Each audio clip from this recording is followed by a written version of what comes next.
तो नमस्कार, नमस्कार। आप दोनों का स्वागत है। आज हम चकारसी में हैं, उत्तर प्रदेश में, और कंचनवीर भैया और कुलप्रीत दीदी के साथ हैं। इन दोनों ने लंबा समय बाबा जी के साथ लगाया है। 90 के शुरू से 93 से मेरे ख्याल से आप लोग जुड़े इसके साथ, है ना। मेरे को तो कुलप्रीत दीदी की याद तब की है जब आप रेकी कर रहे थे बाबा की एक बार। सर दर्द था और कंचन भैया का मेरे को याद है कि गोविंदपुर में बाबा से आपके सवाल अलग प्रकार के होते थे 93 में। हाँ, 93 के टाइम पे, तो इसलिए बढ़िया रहेगा हम लोग की बात होगी। तो ठीक है, तो वो बात करने से पहले बाबा के बारे में आपकी व्यक्तिगत यात्रा क्या रही, कैसे, मतलब जीवन विद्या तो टकरा गई जिंदगी में, पर हर किसी के तो नहीं टकराती, कोई कुछ खोज रहा होता है उसको टकराती है। पहले आपकी कैसी यात्रा है, फिर आपकी कैसी यात्रा है, थोड़ा थोड़ा बताएं। बचपन से अपने घर का जो वातावरण है, जैसे उसी में कहीं कोई जैसे धार्मिक रुचियां डेवलप हो गई अपनी। तो किसी ने बताया कि भाई शरीर के अलावा आप तो कुछ हो। बचपन से दिमाग में ये बैठ गया कुछ है तो क्या है वो। लेकिन इसमें जैसा बताते रहे, चलते रहे आगे, फिर ये पता कैसे चलेगा। उन महात्मा जी से बात करो, वो किताब पढ़ लो, रामायण पढ़ लो, गीता पढ़ लो, ये सब कर लो, यहाँ मिल जाएगा, हो जाएगा। वो बात बनती तो कहीं थी नहीं। कुछ दिन बाद फिर हम वैसे के वैसे ही होते थे। फिर बाद में याद आती थी उस सवाल की। इसी क्रम में ढूंढते ढूंढते बाबा जी के संपर्क में गए। मित्र किसान यूनियन से संपर्क में आए रण सिंह आर्य जी के। रण सिंह आर्य जी से जब मुलाकात हुई किसान आंदोलन के बाद में जयपुर विपश्यना केंद्र पर, तब वहाँ पर बाबा जी का उन्होंने एक संक्षिप्त सा परिचय दिया कि भाई एक व्यक्ति अमरकंटक से है इस तरह से। मैं गया था, वो कुछ अलग सी बात कर रहे हैं। ये जो हम यहाँ पे साधना कर रहे हैं बैठ के, या और जगह भी हमने की है, कह रहे हैं इनसे बात उतनी सरलता से पूरी नहीं पड़ पाएगी एक लाइफ टाइम में। तो कह रहे कि मेरे पास कार्यक्रम है और मेरी समझ में आया है कि ये सब है कैसा। बोले चलते हैं एक बार उनसे मुलाकात कर लेते हैं। तो फिर वहीं पे प्रोग्राम बन गया कि ठीक है, इस बार बाबा जी जब भी आएंगे दिल्ली तो मिलेंगे। ये बात है 90 या 91 की कहीं की, दिसंबर की। फिर बाबा जी 92 या 93 में कहीं IIT में आए हुए थे। तो बस वहाँ हल्के दर्शन हुए, बैठे थे, 4-5 लोग थे। सत्येंद्र बोरा, रण सिंह आर्य, जीतू भाई, अमरकंटक, और भी थे 1-2 लोग। तो बस उतनी सी हल्की सी एक मुलाकात होकर बाबा जी से नमस्ते नमस्ते। अब बाबा जी जैसा कुछ नहीं लगा वहाँ। एक व्यक्ति बैठे थे मोटे से, भारी से, बाकी सब में बुजुर्ग थे वो। तो जैसा परंपरा है नमस्ते करने की, वो सब बाबा जी ने वही अपनी मुस्कुराहट और खिलखिलाहट के साथ में आओ भैया, इस तरह से बात शुरू करी। खैर उसके बाद में फिर 93 में आर्य जी से फिर सूचना मिली कि इस तरह से वो व्यक्ति अब यहाँ कुछ समय रुकेंगे। उनका एक शिविर है और उन्हें जो भी उपलब्ध हुआ है वो उसको पूरे के पूरे को रखेंगे। आओ बोले, सुनते हैं उन्हें यहाँ पे। तो तब 93 में वहाँ पे मिलना हुआ बाबा जी से। शायद तुम 93 में पहले उसमें थे या दूसरे? हाँ, मई में हुआ था वो। मई में, गर्मी में हुआ था। थे 13-14 लोग थे उस वक्त उसमें। तो वहाँ 6-7 दिन बाबा जी के साथ में रहना हुआ। तो बाबा जी जैसा तो कोई बात थी ही नहीं। ये घर के बड़े बुजुर्ग जैसे वो लगते थे वैसी बातें करते थे।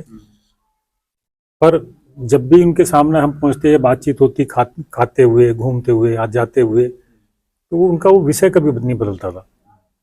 जागृति को लेकर क्या सोच रहे हो, कैसे उपलब्ध होगा ये, अब तक क्यों नहीं हुआ, ये सारी बातें रहते उसी के आसपास थे। हम तो भूल जाते थे थोड़ी देर बाद कि इस व्यक्ति से हम क्यों मिलना आए हैं।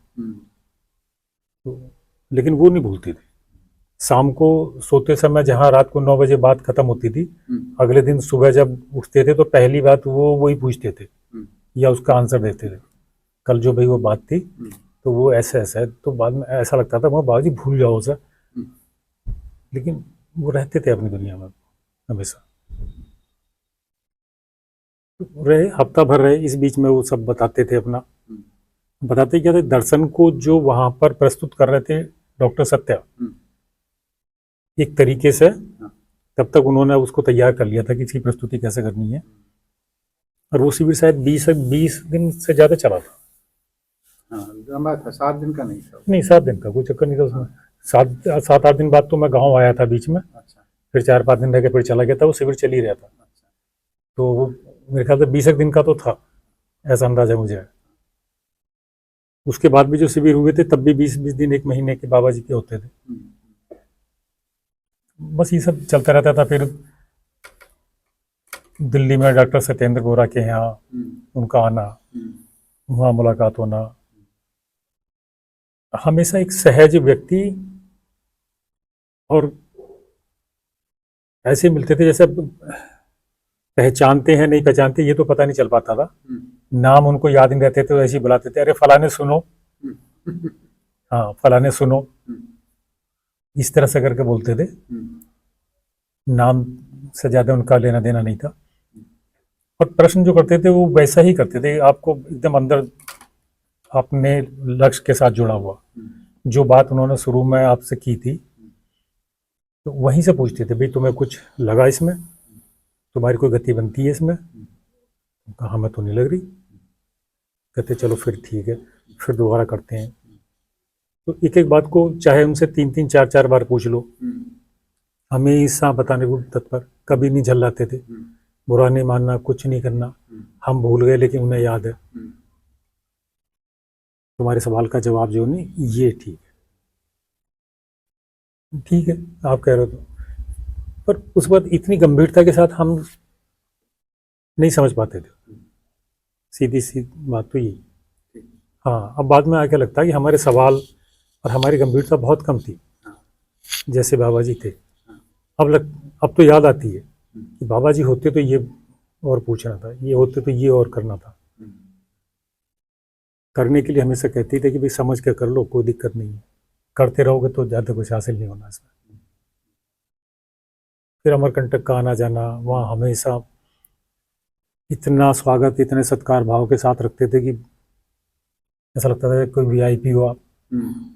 और वहाँ जितने भी लोग जाते थे सभी को यही आवाज़ होता था, उनके एक तो परिवार के सदस्य हो आप, और कुछ हो, इतना खिलाना पिलाना, खुद टेबल पे खाने से पहले आप सबके बारे में पूछना, अरे वो कहाँ रह गया, वो कहाँ रह गया, उसको बैठाओ यहाँ। और खुद खा रहे हैं तो अपनी थाली से पहले सबकी थाली देखते थे, इसको वो दिया, इसको वो नहीं दिया, सबका ध्यान रखते थे। स्वास्थ्य में किसी के कुछ 19-20 नजर आया तो तुरंत औषधि देना। और कई घटनाएं बीच में जैसे घटती थी, कोई खास इस तरह की याद अब तो हाँ। दीदी का सुनते हैं थोड़ा, आपकी क्या यात्रा रही? मैं बहुत छोटी थी, तो मेरे डैड जब घर आते थे तो हर रोज़ मेरे लिए एक न्यू बुक लेके आते थे। थोड़ा सा बताइए कहाँ आप पली बड़ी? ओके, तो मेरी पैदाइश बॉम्बे की है, वहीं पे ही अबाउट 14 इयर्स मैं लाइफ के वहीं रही, फिर मैं दिल्ली आई ऐसा। तो जब मैं बहुत छोटी थी तो मेरे डैड जब भी ऑफिस से आते थे तो मेरे लिए एक न्यू बुक लेके आते थे, और मुझे स्टोरी सुनाते थे। अगर कभी ऐसा होता था कि वो पुरानी कोई स्टोरी सुनाएंगे तो मैं 1.5 साल की भी मना कर देती थी, नो ये स्टोरी आप सुना चुके हो, new book. So every time every day I would get a new story. उसके अंदर अमर चित्र कथा बहुत ज़्यादा हमारे घर में, मतलब मेरे लिए यूज़ होते थे, और हम तीनों भाई बहनों के लिए भी सेम चीज़ है। तो उसके अंदर गुरु नानक देव जी, तुकाराम जी, मीराबाई जी, नचिकेता, ऐसी स्टोरीज सुन के हम बड़े। तो स्टोरीज की बड़ी सैड बात ये होती है कि वो लास्ट में ना वो संत खत्म हो जाते हैं physically.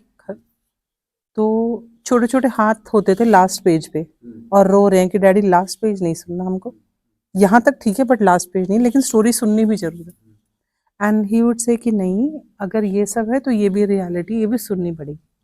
And the 3 of us would cry। But वहाँ से बहुत इम्पॉर्टेंट ये तीव्र वो जागा कि भाई what are we beyond physical bodies. इसके पहले का तो नहीं पता मुझे, बट इस लाइफ टाइम का ये मुझे पता है। मुझे इतना पता है कि स्पिरिचुअल लाइफ के अंदर आपको एक लॉन्गिंग और एक लोनलीनेस कभी फील होना चाहिए, तो मुझे वो फील हुआ when I was very little. तो ये क्वेश्चन बचपन से ही पढ़ने के साथ साथ ये वाला क्वेश्चन बना रहा। एंड फिर हम लोग दिल्ली आ गए। दिल्ली में आके ऑल्टरनेटिव थेरेपीज में बहुत इंटरेस्ट रहा, तो मैंने बहुत ऑल्टरनेटिव सिस्टम सीखे। About 25 alternate system of modalities सीखी। मेरा इंटरेस्ट था। मेरे पेरेंट्स मेरी पढ़ाई को बहुत सपोर्ट करते थे, और वो सो वट एवर मैं कहती थी ये पढ़ना है, तो दे वुड से यस। तब 97 के अंदर केस आए थे मेरे पास में। एक मैं पर्टिकुलर मोडालिटी प्रैक्टिस करती हूँ उसके लिए, और उसके एक सेशन के बाद में केस ने मुझसे डिस्कस किया about the anatomy of soul, जिसके अंदर एनर्जीज का स्टेप डाउन केस ने डिस्कस किया। एक्स अमाउंट ऑफ एनर्जी को डिवाइड बाय 10 करोगे तो यहाँ आएगा, यहाँ आएगा, यहाँ आएगा। एंड फिजिकल बॉडी में हमें एक्स अगर एनर्जी मिल रही है, तो मन के अंदर 10 गुना एनर्जी है, उसके ऊपर अनदर 10 गुना एनर्जी ही। मतलब इन्होंने पूरी डायग्राम लेके मुझे जैसे जैसे मैं समझ सकती थी, he kind of gave it to me somewhere in 97 और अर्ली 98 समवेयर देयर। सो पूरा उसके अंदर हम लोग गुरुद्वारे जाते थे, एवरीथिंग। विपश्यना करनी है तो केस के मिलने के पहले एक बारी विपश्यना का भी मेरा वो हो चुका था। बस 19 जब मैंने कर लिया था फर्स्ट राउंड। सो फिर बाबा जी से मिली मैं समवेयर इन अर्ली 98, और बाबा जी को मिलने के लिए हम फर्स्ट टाइम इकट्ठे गए इन 98। सो बाबा जी तक का ये जो ट्रांजिशन टाइम है, वो ये रहा मेरा। तो बाबा जी के साथ मिले तो क्या बात थी जिसके कारण उनसे जुड़ गए? एक तो बाबा जी की जो सरलता थी, हम्म, जैसे हमसे पहले ही बता दिया गया था कि भाई ये एक उपलब्ध व्यक्ति हैं जिन्हें महापुरुष कहा जाता, जो ईश्वर के दर्शन कर चुके हैं, है ना, ब्रह्म अनुभव रखे हुए व्यक्ति हैं, आत्म साक्षात्कारी हैं। समाज में ऐसे व्यक्तियों को बस अल्टीमेट व्यक्ति के रूप में ही माना जाता है कि इससे ज़्यादा आपकी ग्रोथ में कुछ और है नहीं। ये व्यक्ति सदैव व्यक्तिगत स्तर से लेकर समाज, प्रकृति, सबके लिए अच्छे ही अच्छे होते हैं, है ना, और ऐसा हो जाना बस सर्वश्रेष्ठ बात है। तो ये लगा कि अब जब उन लोगों से मिलते थे परंपरा में हम, उनके तो नज़दीक तक नहीं जा सकते, उनके पास जाने के कुछ तौर तरीके हैं, आप कुछ उनसे दीक्षित होने चाहिए हो, ऐसी वेशभूषा हो, कुछ अपने नियम कायदे कानून थे, उनमें मन जमता नहीं था किसी तरह से भी, बहुत उलझन लगती थी उन्हें देखने में। उधर बताया गया था जैसा बाबा जी की उसी हैसियत के दूसरे व्यक्ति थे बाबा जी, वो तो बिल्कुल ऐसे थे जैसे अपने कोई घर के बुजुर्ग होते हैं, पिता हो, ताऊ हो, दादा हो, ऐसे कर लिए। लेकिन बात उनकी भी उसी स्तर की होती थी, बाबा की भी जैसे महापुरुषों की होती हैं। इस चीज़ से लगा कि हाँ ठीक है, अब यहाँ मन की बात कह सकते हैं, और जहाँ है आगे को हम अब अपने लक्ष्य को पा सकते हैं, यहाँ पे उनके पास रहे। ये भरोसा सा बन गया था उनके, क्योंकि हर प्रश्न का वो बड़ा सटीक सा जमने वाला आंसर मिलता था हमें उनके पास। तो प्रश्न पूछते थे आप, तो सभी प्रश्नों का उत्तर देते हैं या कुछ प्रश्न छोड़ देते थे? नहीं, जैसे कुछ प्रश्नों को ऐसा होता था, बोले अच्छा ठीक है इसको बाद में देखते हैं, और हम भूल गए उसको, तो जब भी सामने पड़े उनके तो तुरंत बैठा कर बोलते थे कि वो जो पूछ रहे थे ना उसका ये आंसर बनता, इस तरह से। हमारे भले याद नहीं रही कुछ देर बाद, लेकिन वो नहीं छोड़ते। हाँ, या एक ही सवाल को 2-3 बार ही पूछ लिया कि भाभी समझ में नहीं आई, तो उसको कहते थे कि अच्छा थोड़ी देर में देखते हैं इसको, है ना, तो फिर देते थे जवाब उसका। हमारे समझ में आई नहीं आई वो एक अलग बात थी, बहुत सारी बातें नहीं आई उस वक्त उनकी समझ में। हमें ऐसा लगता बहुत घटनाओं को देख के हमको लगता है। एक बार ऐसे अमरकंटक में हम लोग थे, तो पता नहीं मुझे क्या परेशानी हो रही थी, तो कुछ इस तरह के भी काम करते थे बाबा जी, ज्ञान से अलग। अच्छा। तो बोले कि दीदी से एक वो लाओ धोती तौलिया, तो बोले तुम्हारे पास धोती तो होगी नहीं, मैंने हमारा क्या मतलब, तो बोले नहीं, एक नया कपड़ा चाहिए, एक वस्त्र मंगाया, दीदी ने दिया, उनकी नई धोती जो वो पहनते थे निकाल के, एक तौलिया दी, और बोले ये वस्त्र उतार के और ये बाहर से नारियल और वो लेके जाना मंदिर में दिखाना, उससे पहले कुंड में नहाना है, इन वस्त्रों को वहीं छोड़ देना, और नहा के फिर ये माथा टेकना मंदिर में नर्मदा जी के सामने। कोई बताया था कि ये कह के बोलना, कुछ इस तरह से करके बताया, और फिर पीछे मुड़ के नहीं देखना, जो पहला वो आएगा मांगने वाला उसको बिना देखे कुछ जो हो वो दे देना है। हम लोग आ गए थे, तो कुछ बात करनी चाहिए बाबा जी से, बोले नहीं इस तो कोई बात चाहिए। चलो इस तरह के भी देखा। तो किया फिर आपने? हाँ किया ना, घर करवाया बाबा जी ने उस दिन एक बार। और ऐसे ही हम लोग बैठे थे, शाम का टाइम था, मूंगफली से कुछ खा रहे थे, उबली हुई मूंगफली थी शायद, हाँ। बरामदे से बाहर जो पुराने घर में? पुराने घर में, पुराने घर में। तब बोले कि ठीक है अम्बे जी को बुलाओ, दीदी आ गई, उनसे कुछ बातचीत हुई, उनकी कुछ पैसा वैसा लिया, शायद पैसे लिए उन्होंने, बोले चलो मंदिर चलना। तो मैं था, ये थी, ये कोई था, तो हम लोग पीछे पीछे चले गए, फिर मंदिर के दरवाजे पे जाके बोले बट ठहरो तुम यहीं, अब अंदर मैं जाऊंगा। अब बाबा जी अंदर चले गए, तो पुजारी जी ने उनको देख लिया, तो पुजारी जी ने बाकी जो भी लोग थे उन सबको वहीं पर रोक कर अलग किया, सबको हटाया, उनके लिए स्थान बना दिया। तब तक बाबा जी गए अपने चलते हुए, नहीं हम मंदिर के अंदर तक चले गए थे, आगे को नहीं गए थे, वहाँ रोक दिया था नीचे उन्होंने कि वहाँ मैं जाऊँगा। तो हम वहाँ से देख रहे थे, तो पुजारी ने सबको हटा के वो सब रोक दिया। बाबा जी गए, फूल वगैरह थे बाबा जी के हाथ में, वो माता को चढ़ाए, नर्मदा माँ को, फिर अपने संस्कृत में शायद कुछ उन्होंने बोला, इतनी आवाज़ आ रही थी, कुछ भेंट उन्हें दी पुजारी जी को, और उतर के आए। फिर बाहर आके उनके हाथ में जितने भी पैसे थे, मुझे ऐसा लगता है उस वक्त भी 400-500 रुपये थे, वो एक जो था मांगने वाला उसको पकड़ाए, ऐसी कुछ नहीं देखा उसकी तरफ, और आ गए साथ में। तो हम वहाँ फिर तब तक हम बाहर निकल के खड़े हो गए थे, बोले चलो, पर फिर उस विषय पर कोई बोलते नहीं थे, कहते नहीं उसका कोई जिक्र नहीं। हमने पूछना चाहा तो मना किया, नहीं। उनका ये भी माता के बारे में कई किस्से सुनाते थे, नर्मदा माँ के बारे में कई किस्से सुनाते थे। जैसे कोई नाम में आया?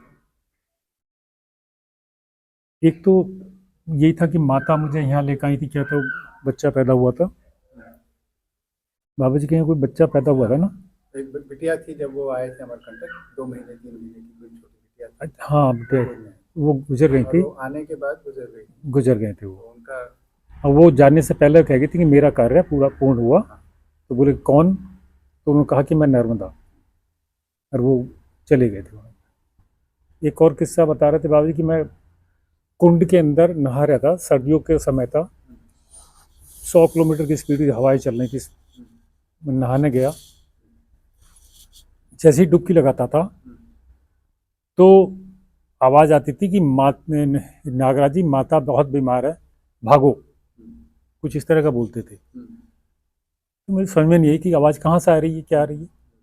फिर डुबकी लगाई, जब तीसरी बार हुआ तो मैं भागा, तो आके देखा कि माता जी थी, तो माता जी को निमोनिया में शरीर अकड़ा पड़ा था, मुंह से झाग जा रहे थे उनके, पूरा शरीर नीला हुआ पड़ा था, तो ये ट्रिपल निमोनिया उनको था उस वक्त।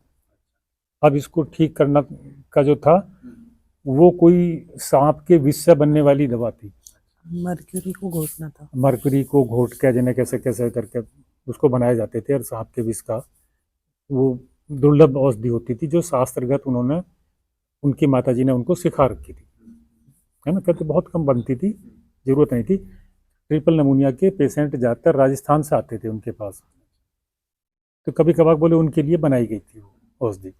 और उसके लिए उन्होंने बनाई नहीं थी, इसके बारे में जो कहानी थी, हाँ। उन्होंने किसी को बताया था कि इसको बनाना, इसको बनाने के लिए जो प्रक्रिया थी थोड़ी, बाबा खुद नहीं किए तो जिसको बताया बोला मैं बनाऊंगा।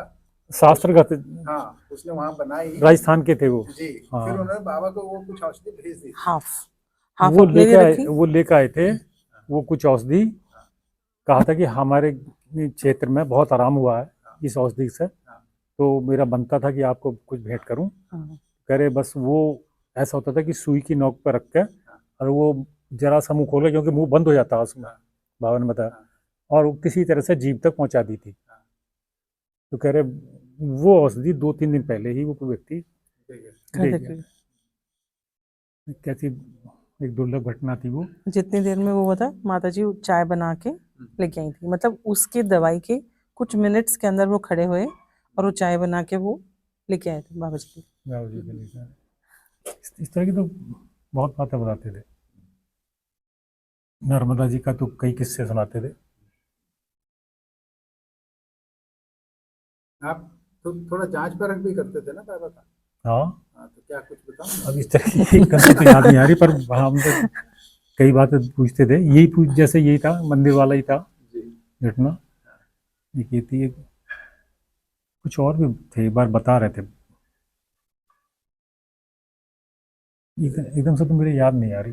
जैसे एक तो घटना मेरे को सिरोही जी ने बताई, हाँ, वो वाली सीढ़ियों पे चढ़ने वाली, हाँ, स्टेशन पे। हाँ, वो भी थी।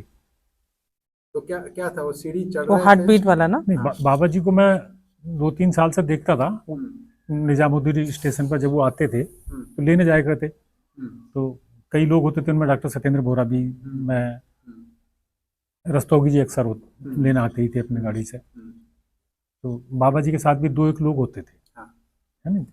तो आते थे तो हम देखते थे कि बाबा जी सीढ़ियों पर, वो 300 फीट ऊंची जगह है, हम्म, बिल्कुल बीच में चढ़ते थे। हम्म, जब थोड़ा सा प्लेटफार्म खाली हो जाता था, सवारी उन्हें चली गई, तो तब तक नीचे खड़े रहते, बातचीत करते रहते, उसके बाद चढ़ते थे। तो ना इधर कुछ पकड़ना ना इधर पकड़ना, तो जो भी संकल्प लेके चढ़ते होंगे अपना, ये क्या था वो तो पता नहीं हमें, कहते तुम थोड़े पीछे रहो, तुम कहा हाथ पकड़ लें, मेरे कंधे पर हाथ रख लो, नहीं पीछे रहो थोड़े मुझसे। उनके साथ में एक और सज्जन थे, बुजुर्ग, सिंधु चाचा, वो भी थे। तो वो उनके साथ ही चल रहे थे, लेकिन वो बीच बीच में रुक जाते थे, सब सांस फूलता था। तो जब ऊपर प्लेटफार्म पर पहुंच गए सीढ़ियाँ चलकर, तो वहाँ जाके मैंने उनके पीछे कंधे पे पीछे हाथ रखा, फिर सीने पर हाथ रखा यहाँ। तो बोले क्या कर रहा? तो मैं देख रहा हूँ आपके दिल की धड़कन कितनी तेज है, मेरे से तेज है नहीं है? तो मुझे ऐसा लगा कि मेरे से कम थी उनकी धड़कन। तो बाबा जी ये क्या चक्कर है? तो बोले अरे मन शांत हो गया ना, तो शरीर भी उसको फॉलो करता। तो मतलब हमारा तो मका बहुत धड़क रहा और बाकी लोगों का भी ऐसी थी हालत। बाकी सब अपने साइड में चल रहे थे पकड़ पकड़ के उसे। इस तरह की घटनाएं तो बाबा जी के साथ थी। ये तो मेरे ख्याल से 97 98 की बात होगी। वहीं की बात है, हाँ, है ना? हाँ, उसी टाइम की बात है। तो इसका मतलब तो ये हो गया उस वक्त उनकी आयु 86-87 साल के होंगे। थोड़ा करेक्शन है, ये 84। 98 के बाद की बात है, क्योंकि 98 में जब मैं मिलने गई थी फिर मैं जाया करती थी हर उसमें, तो ये डेफिनेटली 98 के बाद की बात है। 98 के विंटर्स में तो हम लोग दोनों, मतलब फर्स्ट टाइम मिलने गई थी मैं, तो उसके बाद की बात है, तो 2000 के आसपास की बात है। 90 इयर्स के होंगे। 98 की बात है। क्यों जी? 97 की होगी तो। क्योंकि इसमें एक घटना, उस दिन सिरोही जी भी साथ में थे, वो बोले मैं पहली बार गया था। हाँ, 1998 की बात कर रहे हैं हम, नॉट 1988 की।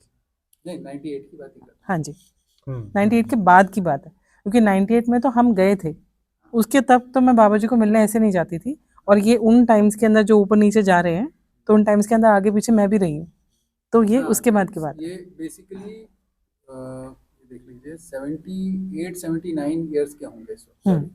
मैं 80 बोल रहा था, 78 79 इयर्स के होंगे। 98 की बात, 99 की बात है तो। जी, उनके शरीर के हिसाब से तो उम्र काफ़ी थी, क्योंकि शरीर भारी था ना उस वक्त काफ़ी। फिर भी आप बोल रहे थे दिल शांत रहता था। हाँ, दिल शांत था। मैंने अपना देखा, उनका देखा, तो उनकी धड़कन मुझे कम लगी। तो बाबा जी आपका दिल ज़्यादा शांत है। दीदी आपका कैसे जुड़ाव हुआ बाबा से, किस बात से? एक तो केवी जी ने जब मुझे वो क्लैरिटी दी X/10 वो उसकी, तो एक पहली बार मुझे लाइफ के अंदर कोई जैसे क्लियर डेफिनेशन सी मिली हो कि एनर्जी का स्टेप डाउन है शरीर के अंदर ऐसे ऐसे। तो अभी तक एब्स्ट्रैक्ट बातें मेरे पास में काफ़ी थी, बट मेरे पास कॉन्क्रीट कुछ नहीं था। सो मेरे पास में ये एक वो जैसे वो होप जागी थी कि yes there is a possibility कि मुझे यहाँ से कुछ मिल जाएगा। सो उसकी क्लैरिटी के लिए फिर कुछ भी करने के लिए मेरे अंदर वो था, बिकॉज ये मेरे बचपन का क्वेश्चन था जो मैंने ढूंढा था काफ़ी। एंड फिर जब मैं मिलने गई तो यस बाबा जी सहज सरल वेलकमिंग एक्सेप्टिंग और ये सारे वाला पूरा वो कुंज था उनका। सो यस यहाँ पे मेरा वो हुआ। और फिर घर के अंदर भी दीदी भाभी इन सब लोगों ने मुझे बहुत ठीक से प्यार से वेलकम किया। तो मेरे लिए एक इजी वाली प्लेस हो गया कि यस ओके, एक तो मुझे चाहिए भी, दूसरा सेफ भी है, सब कुछ करके। तो दैट इज़ हाउ वहाँ पे वो वहाँ पे जाने का और ये सब का प्रोसेस स्टार्ट हो गया। बाबा जी ने कभी भी मेरे ख्याल से कोई भी क्वेश्चन हमारा टाला नहीं, है ना। तो वो हमारे को आंसर देते ही थे, कैसे देते थे क्या देते थे नहीं पता। एंड वो अपनी भी लाइफ के बारे में बहुत खुले हुए थे। जैसे घर के अंदर पेरेंट्स होते हैं तो वो खुल के बातें बताते हैं। तो जैसे जब बाबा जी एक टाइम में लाइफ में कवि बने थे, तो हम डाइनिंग टेबल पे हम लोग जब कल लंच डिनर कुछ तो भी कर रहे थे, तो बाबा जी ने एक अपनी बताया कि एक once upon a time he was a कवि। तो ही वुड डू कविता and people would stay up all night and listen to him, मंत्रमुग्ध हो जाते थे। देन बाबा जी रियलाइज कि बट इससे भला नहीं हो सकता, then he stop doing it. तो ये वाली जो सारी जो यात्राएं होती हैं हमारे पेरेंट्स की ग्रैंड पेरेंट्स की, जब वो हमारे से खुल के बताते तो एक तो हमारे पास में वो एक ऑनेस्ट एक्सप्रेशन करके हमारा भरोसा बढ़ता है, और दूसरा हमारे को ठीक सा लगता है कि हम अपनी और भी कुछ बात पूछ सकें कह सकें। एंड वो जब उस वक्त भी बात कर रहे थे, आई वॉज अबाउट 24ish। हाँ, तब उस वक्त भी ऐसा लगता था कि जैसे कि ओवरहेड ट्रांसमिशंस वाली बातें, क्योंकि एक तो हिंदी से मेरा बैकग्राउंड थोड़ा नहीं है इतना ज़्यादा, तो और उनका इंग्लिश में थोड़ा वो था, बट फिर भी कुछ तो भी होता था कि उनकी एक्सप्रेशन जो है वो हमारे को समझ में आता था, है ना। बट वो हिंदी का वो जो उनका अपना वे ऑफ एक्सप्रेशन है उसको लेके वो बहुत वैसे रहते थे। And he told me once कि मुझे ये लगता था कि शायद तुम्हारे समझ में आएगा कैसे, बिकॉज लैंग्वेज का गैप है, बट समझ में आता है ना। समहाउ हम उसको वैसे एक्सप्रेस कर पाए या नहीं कर पाए, बट वो फील होता है। यस। कोई आपको याद हो संस्कार? ये बाबा जी का एक जब हम डाइनिंग पे बैठे हैं तब किस वो कौन से दो पहाड़ों के बीच में हवा कैसे बहती है ऐसे करके एक पोएम वो हमें सुनाई थी ना कविता, कि बड़े बड़े पहाड़ हैं इनके हिमालय के, उनके बीच में से हवा ऐसे बहती है। अगर ऐसे हवा ना बहती होती तो नॉर्दर्न इंडिया के अंदर इस तरीके की ये बातें नहीं होती। The whole thing is expression was in poetry, the whole thing it was in poetry.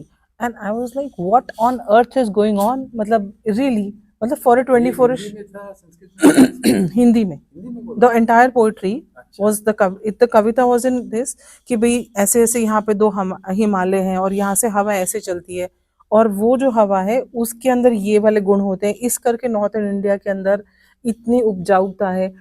And I was like wow, मतलब but it was like wow. ये एक बात है, मतलब इट इज लाइक मुझे आ रही है याद, और कि एक बार वेदों के मंत्र जो थे ना गा के बता रहे थे पेड़ पे बैठे हुए,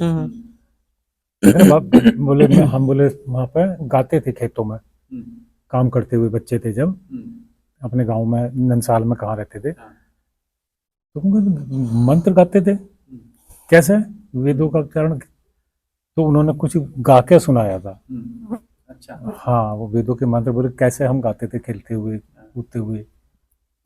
एक बार बता रहे थे कि वो अपनी माताजी के साथ में, माताजी को नदी थी बराबर में, कपड़े धुलने के लिए गए, बोले चल ये कपड़े उठा ले, और कुछ माताजी ने उठाए, उनकी माताजी ने बाबा जी, और वो नहाने चले गए कपड़े धुलना, तो कह रहे वहीं पर धुलाई होती थी और भी लोग धुलते थे।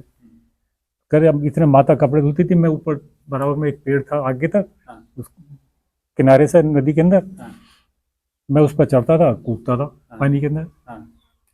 बोले एक बार कूदा जब तक माता के कपड़े धुल गए, बोली चल चलो यहाँ से, है ना, काम हो गया हैगा। तो बोले नहीं मैं एक बार और कूद जाऊं। तो बोले मैं कूदा, कूद के बाहर जैसे ही फैलाए निकाल के फिर बाहर आया, देखें पीछे से एक मगरमच्छ ने पूरा झपटा पीछे से दिया।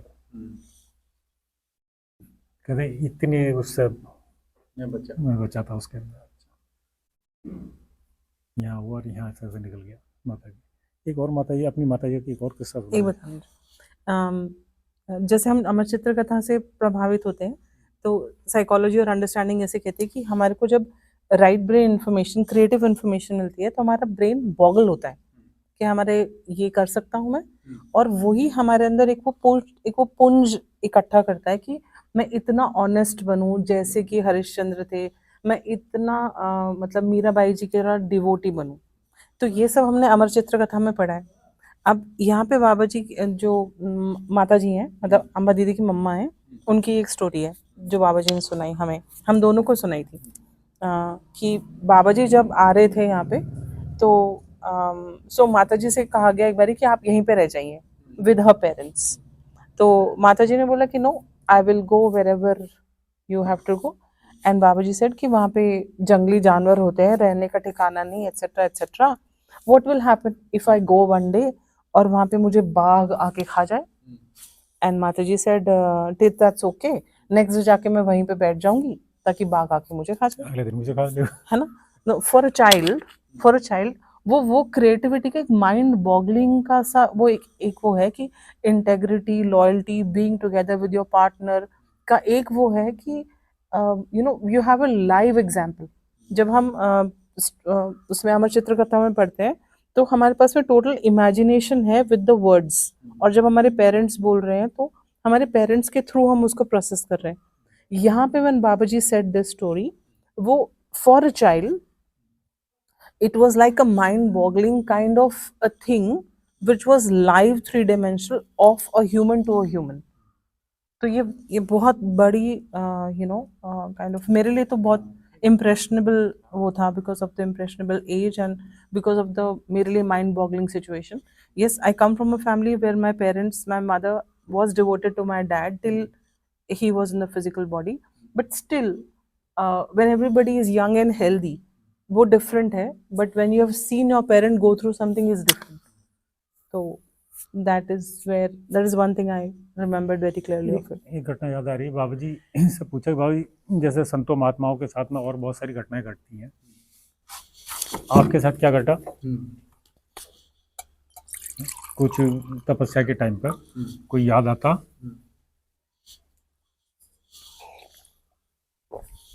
इस तरह का।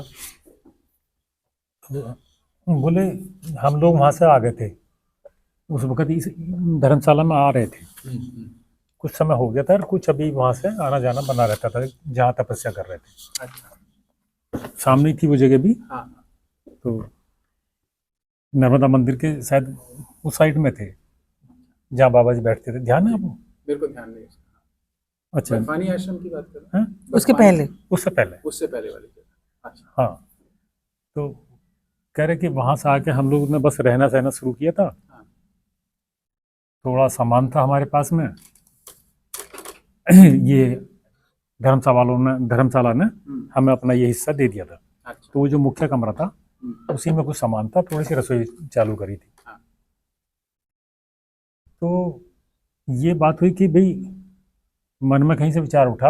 हाँ, माता ही बोली कि जिन्हें ईश्वर प्राप्त हो जाता है तो उनकी भगवान अपने आप व्यवस्था करते हैं जिंदगी की। तो बोले हमें कोई सोचने की जरूरत है नहीं।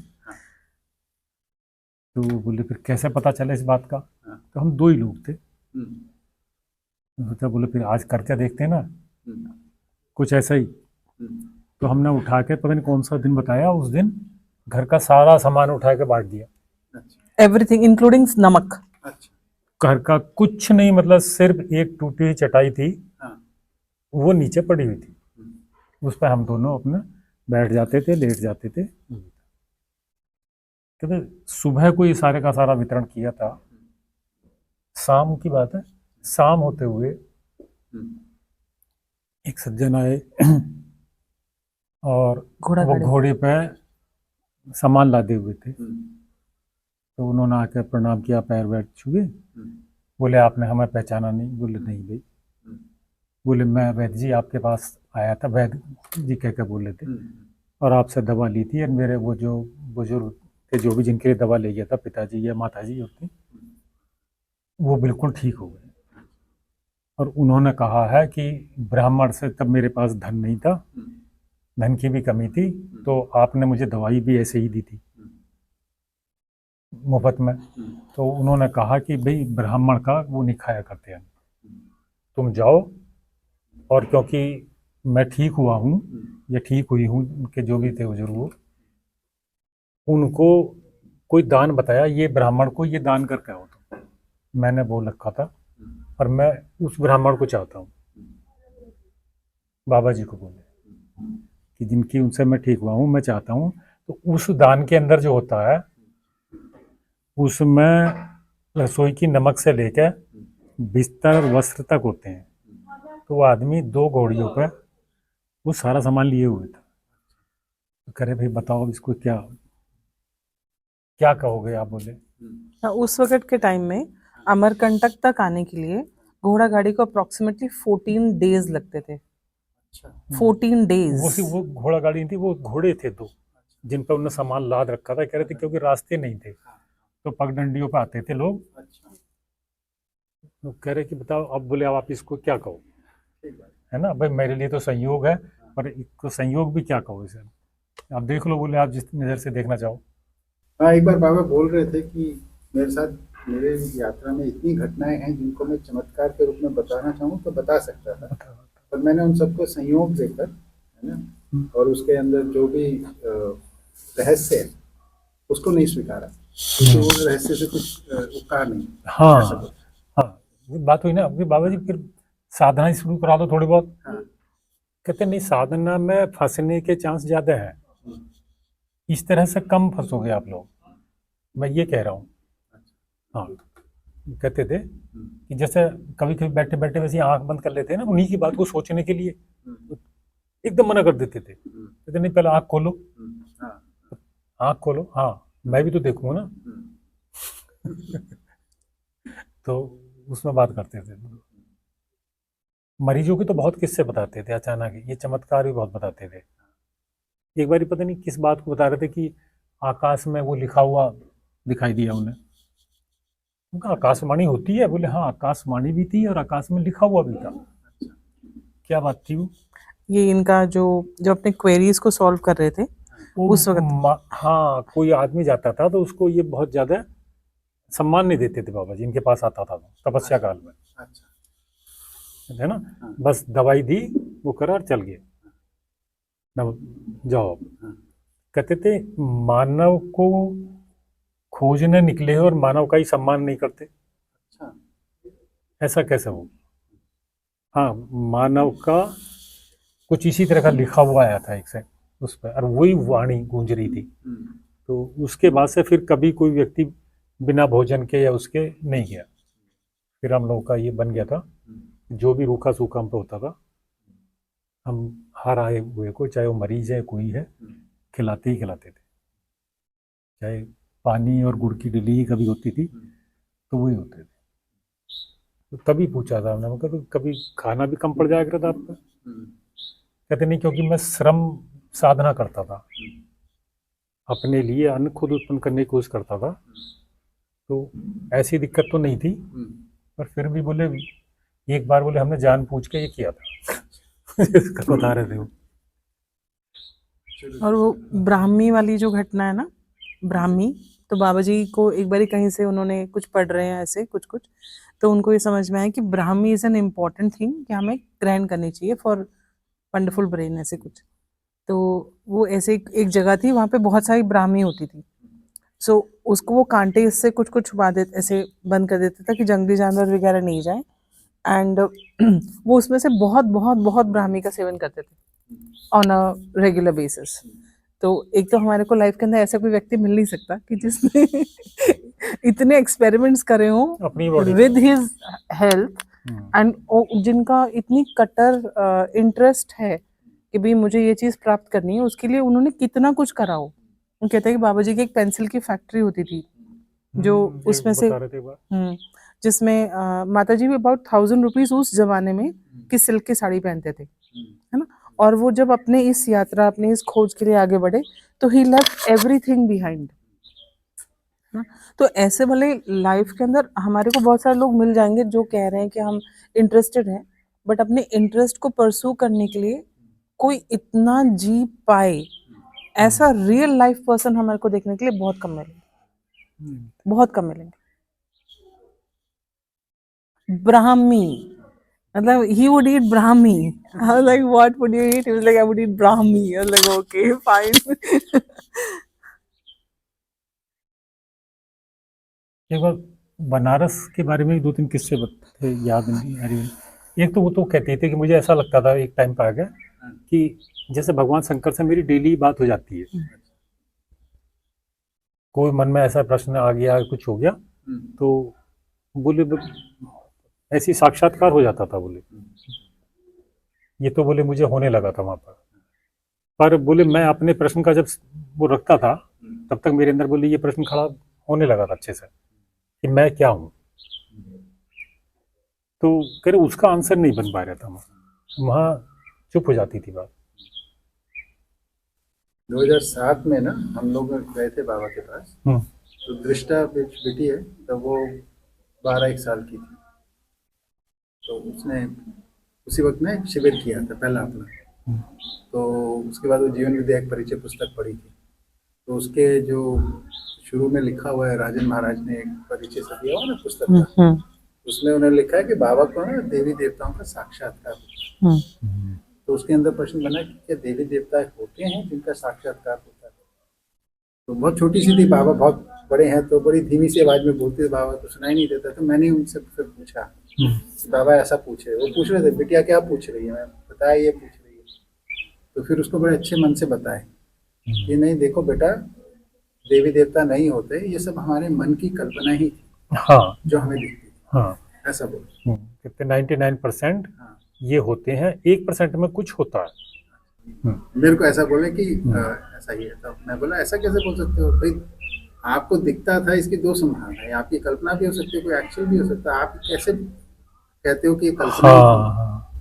बोले बेटा वो मेरा जो मूल प्रश्न था, है ना, उसका उत्तर उनके पास नहीं था। उतना ही उत्तर होते थे जितने मेरे पास है। इसका ये इस बात का प्रमाण है कि उन्होंने ये कल्पना यही वो बनारस से उठे। मेरा रिबटल है, वो ठीक है, नहीं उसके पीछे नहीं, वो नहीं, आगे बढ़ने रिबटल है। और बहुत सुंदर है ये, बिकॉज बाबा जी को एक बारी दुर्गा माँ के दर्शन हुए, और दुर्गा माँ जी की स्तुति के लिए, मतलब जैसे होता है ना कि आपका ग्रैटिट्यूड ऐसे ऐसे ऐसे एक्सप्रेस हुआ, उसके ऊपर उन्होंने अपनी स्तुति गाई, विच वॉज नेवर हर्ड। उन्हें देख के उनके अंदर से फूट निकली। उनका ये कहना था बाबा जी। सो ठीक है, I am not denying anything, but I am also saying कि यहाँ पे पैरेलली ये वाली एक बात भी है कि ही सॉ हर, और उनके अंदर से वो स्तुति फूट के निकली, जो अभी भी जो लोग हैं घर के वहां पे वो स्तुति को गाते हैं।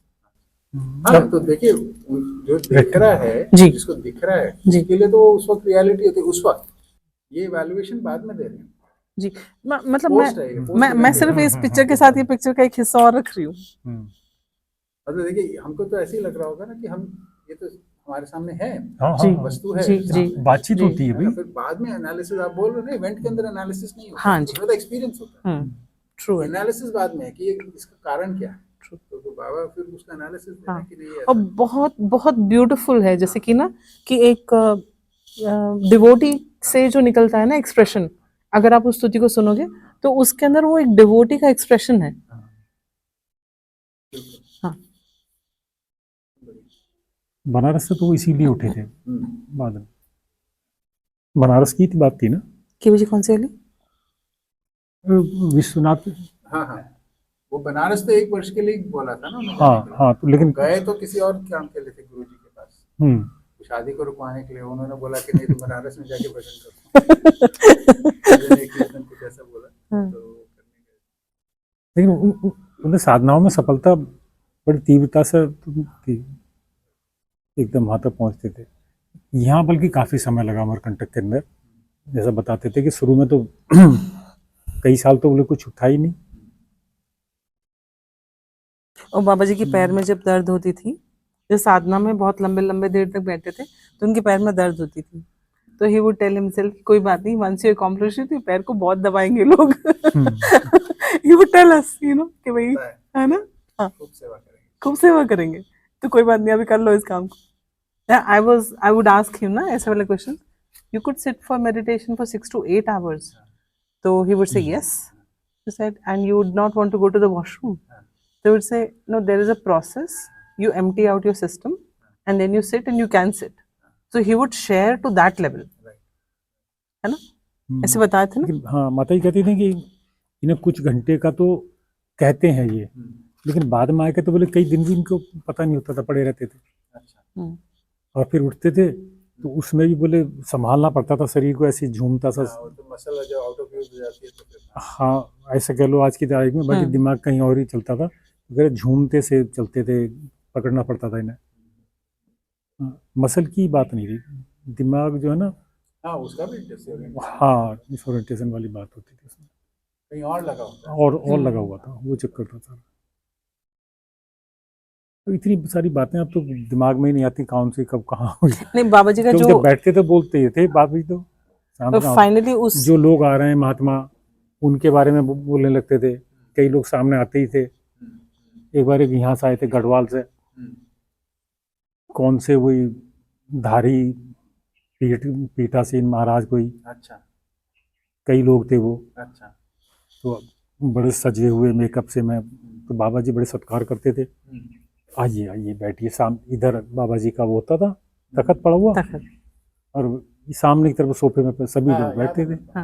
उस सोफे का बड़ा सौभाग्य है, बड़े बड़े लोग बैठे हैं उस पर। अब तो पता नहीं कहाँ गया वो, ये हैगा वही है, हम गए थे। अच्छा, उसी घर में। हाँ जी, उसी घर में है।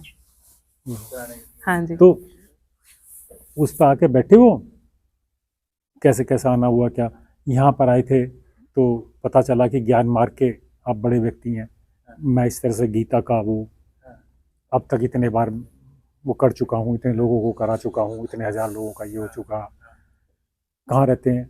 मैं वहाँ रहता हूँ कहीं गढ़ पौड़ी के आसपास, वहाँ मैंने वो बना रखा हैगा, एक छोटा स्कूल है, अंग्रेजी सिखाता हूँ बच्चों को, पढ़ना सिखा रहा हूँ गढ़वाल के, और एक होम्योपैथी का खोल रखा मैंने। यहाँ कैसे आना हुआ, भ्रमण पर निकला हुआ हूँ, और हूँ नहीं, निकले हुए हैं थे, तो बोल अपनी ही रहे थे, निकले हुए हैं।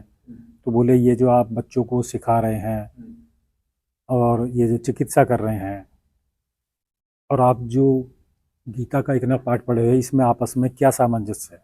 इसमें आपको ये सही लगा कि गीता छोड़ के वो होम्योपैथी की दवा बांटी जाए, ये ज़्यादा सही काम है, और बच्चों को यहाँ सेंट मैरी की तरह से वो पढ़ाई जा, आधुनिक शिक्षा पढ़ाई जा, आपको ये ज़्यादा उचित लग रहा वहाँ पर जाके?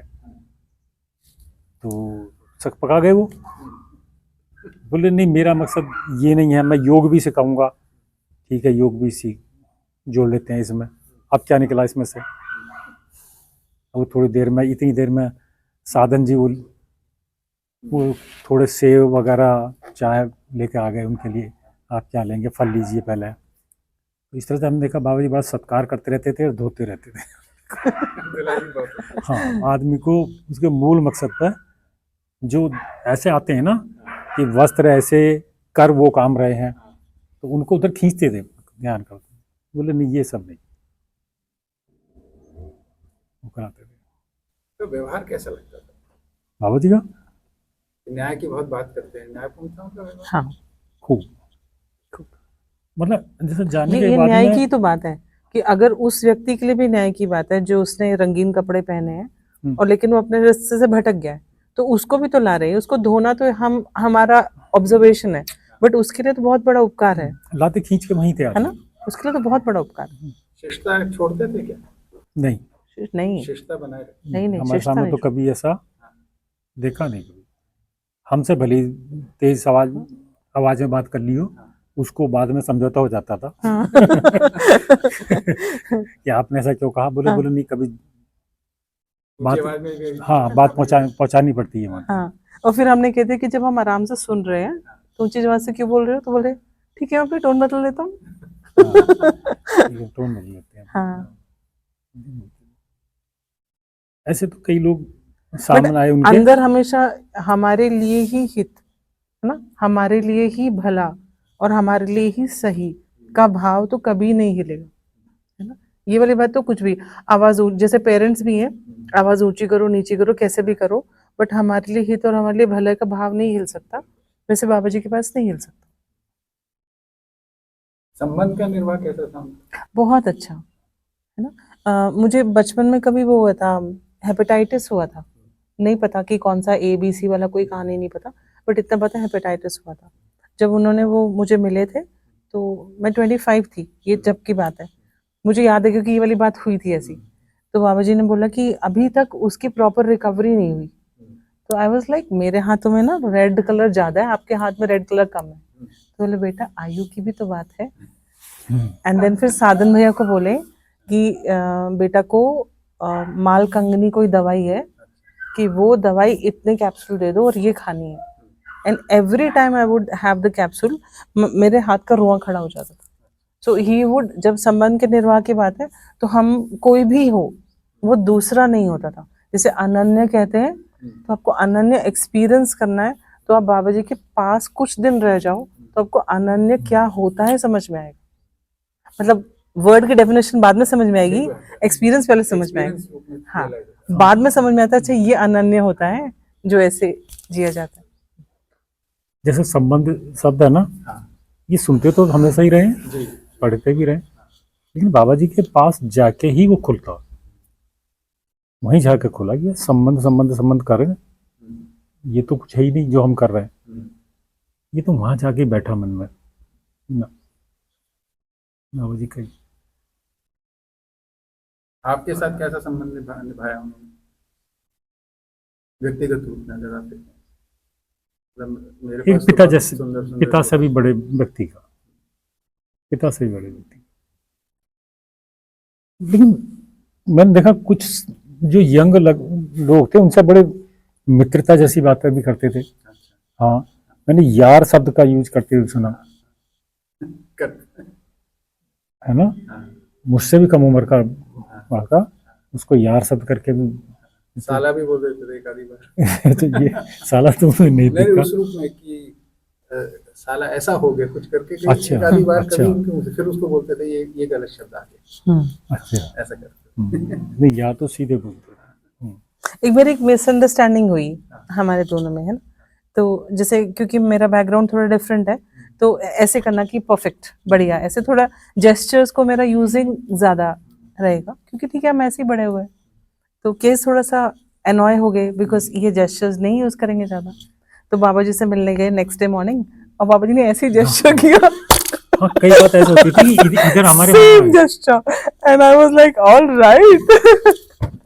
कई कई दफा ऐसा होता था, इधर हमारी बातचीत चल रही है आपस में और बाबा जी के पास पहुंचे और बाबा जी ने वहीं से बात उठा के शुरू कर दी। हाँ, क्या कोई परेशानी है जैसे, हाँ, तो हमारी समझ में नहीं आ रही, हाँ, तो वहाँ बैठे तो और बेटा अच्छी बात शुरू करो कोई, है ना, ऐसे ही बोलते थे उस टाइम पर कि अच्छी बात शुरू करो, बताओ कोई। तो भाई आप ही बताओ, तो पता चला उन्होंने वहीं से उठा ली वो बात जो हम इतनी देर से समझने की कोशिश कर रहे थे, आपस में बातचीत कर रहे थे, समझ नहीं पा रहे थे, उस बात को वहीं से लेके चल पड़े। तो ये कैसे है, तो कहा चलो इनकी इस तरह की अपनी बात होती होगी, इस तरह से समझाना इनका, पर वो ऐसा लगता है ना इनकी इस तरह की बात होगी, चलो कोई बात नहीं, नहीं कोई बात नहीं, वो बहुत बड़ी बात है। अब समझ में आती है कि नहीं साधारण बातें नहीं थी, जैसे मैंने वो संकल्प वाली बात बताई थी। तो उसके बाद बाबा जी का कद बहुत बड़ा अंदर बैठ गया था, है ना, मेरे साथ। अच्छा उसमें आपने जिक्र नहीं, रिकॉर्डिंग में नहीं आई ना वो बात, वो नहीं बताइए ना। हाँ, एक बार ये कब की बात है, हमारी 2011 की बात है ना? हम लोग शाम को पहुंचे थे, किसी वजह से वो ट्रेन लेट ट्रेन, हाँ वो 10th एनिवर्सरी, हाँ, हाँ, तो हमारी 10th एनिवर्सरी है, मैं बैकड्रॉप दे रही हूँ, हाँ। हमारी 10th एनिवर्सरी है और हम बाबा जी को मिलने नहीं गए for certain quite a few years because हम लोग बिजी हैं to get things together, we are recently married, all of that stuff, and 10th anniversary पे हम जाते हैं और हमारी कोई ट्रेन का कुछ वहाँ पे कोई कन्फर्मेशंस नहीं होती, केस कहते हैं राइट परफेक्ट, मैं कह रही हूँ कि let's meet Baba ji and go, and he was like कि ठीक है लेट्स डू इट। तो हमारे 2 दिन का हमारे को एक टाइम फ्रेम मिल गया है और उस टाइम फ्रेम में हम अमरकंटक पहुंच गए। This is July 2011। अब बताओ। तो 4 बज गए थे हम लोगों को पहुंच कर, शाम होने लगती है तो खाने वाने का टाइम होने लगा। फिर तो बात हुई कि बाबा जी के पास बैठे हैं हम लोग, शाम का टाइम है, खाने खाने की बात होने लगी। तो ये था कि चलो भाई वो उधर खा लेंगे, वो उधर खा लेंगे। तो उससे पहले ही हम पूछते हैं उनसे, दीदी से, कि अरे आज तो बहुत यहाँ लोग बाग नहीं है, तो ऐसा भी दिन होता है जब कोई ना आता हो। तो बोले हाँ, बोले आ तो गए तुम दोनों। तो वहाँ का माहौल ऐसा था ना कि वहाँ जाके ये महसूस होता है कि हम बाहर के हैं घर के। उसमें एकदम से ऐसा माहौल बन जाता था, ये दीदी है, भैया है, ये है, वो है, तो हम बाहर से आए ऐसा दिमाग से निकल जाता था बिल्कुल। हम उसी क्रम में पूछ बैठे उनसे। हमारे बाद में खैर 2 महिलाएं और आई थी। खाने का टाइम हो गया, बाबा जी के बिस्तर में बाबा जी बैठे थे, ठंड थी, मैं भी बिस्तर में एक तरफ को बैठा था बाबा जी के, तो पैर दबा रहा था। तो खाने का हुआ तो मगर ठीक है बाबा जी मैं खाना लेकर आता हूँ। बोले नहीं तुम यहीं बैठो। तो मगर नहीं, मैं लेकर आता हूँ। तो दीदी ने बताया कि नहीं, बाबा जी किसी के साथ ही खाते हैं, तो इसलिए बोले यहीं बैठो। तो बिस्तर पे बैठ के खाया। तो मुझसे ज़्यादा मेरी थाली का ध्यान बाबा जी रखे हुए थे। इसको रोटी कम होगी लेकर आओ, इसको सब्जी कम हो गई इसको लेकर आओ। मगर ठीक है, खाना खा लिया, बैठ गया, फिर बातें चीतें होने लगी। तो इस बीच मैं पूछ बैठा बाबा जी से कि बाबा जी अपने शरीर की स्थिति जो है ना, इससे पहले दबाते थे ये पैर वगैरह तो कुछ मजबूत से थे, है ना, अब ये कमजोर लग रहे हैं, तो कब तक ठहरने का मन है, कब तक ये सब बना रहेगा शरीर का। तो बोले 2000 तक ना, सन 2010 तक। 2010 दो पहले टारगेट 2000 2000 का था। हाँ, पहला टारगेट 2000 का था। फिर कहा कि 2010 तक तो मैंने इसको संकल्प पूर्वक बनाए रखा है इसको, है ना। मेरा संकल्प था कि मैं 2010 तक इसको खराब नहीं होने दूंगा, बना रहा हूँ। चलो ठीक है, हमने प्रश्न करा, उन्होंने जवाब दे दिया, शांत हो गया मन। रात बीत गई, सुबह को फिर बाबा जी ने आवाज़ लगाई, अरे फलाने उठे नहीं। ये बात हुई कोई 3:30-4 बजे के बीच की। तो फटाफट भागे, मैं अभी आ रहा हूँ, मगर फ्रेश होकर फिर बैठते हैं, फिर बातचीत होने लगी। तो वो ट्रेन व्रेन के लेट के चक्कर में किसी के हमें अगले दिन ही निकलना था शायद, या उससे अगले दिन निकलना था। निकले तो वापसी में फिर जो पुरानी स्मृतियाँ उभरनी शुरू हुई। जैसे गीता जी को हमने पढ़ा था, तो गीता या भागवत गीता में कहीं हमने ये पढ़ा कि जब ये महाभारत खत्म होता है युद्ध, और ये पांडव और वो कृष्ण जी खड़े हैं, तो वो जो रथ है जिस पर अर्जुन सवार थे, भगवान कृष्ण का है, तो उसको विदा करते हैं। कहते भाई सभी लोग वो हो गया, अब इन घोड़ों को भी जाने दो। तो कृष्ण भगवान कुछ जो है ना उनको आशीर्वाद देते हैं, घोड़ों को या जो भी करते हैं, और अपने हाथ से और पीछे हट जाते हैं, और वो पूरा रथ के परखच्चे उड़ जाते हैं घोड़ों सहित। घोड़े बुरी तरह खून से लदे, कटे फटे सब पड़े हैं। तो ये सब लोग घबरा जाते हैं, पांडव जो खड़े हैं वहां पर, कि ये क्या हो गया। तब कृष्ण भगवान कहते हैं कि ये हो नहीं गया, इतने जख्म और इतने ताकतवर हमले इन पे हुए थे इस रथ पर, इन घोड़ों पर, लेकिन युद्ध के शुरुआत में मैंने ये संकल्प लिया था कि युद्ध की समाप्ति तक सकुशल ये सब बने रहेंगे।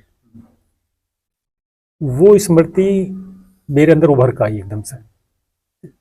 अभी हम पेंड्रा पहुंचे नहीं थे, अभी दिमाग में एकदम से उभर का आई, और फिर बाबा जी का वो संकल्प याद आया, और वो इतना गहरा मन पर वो होता कि मैं आगे जाऊं, पीछे जाऊं, वापस बाबा जी के पास जाऊं, क्या करें। उस दिन बाबा जी का कद इतना बड़ा मन में बैठा कि अरे इतने बड़े शख्सियत मगर हमारे सामने, हम जैसे छोटे छोटे बच्चों वाले सवाल पूछते पड़ रहे हैं।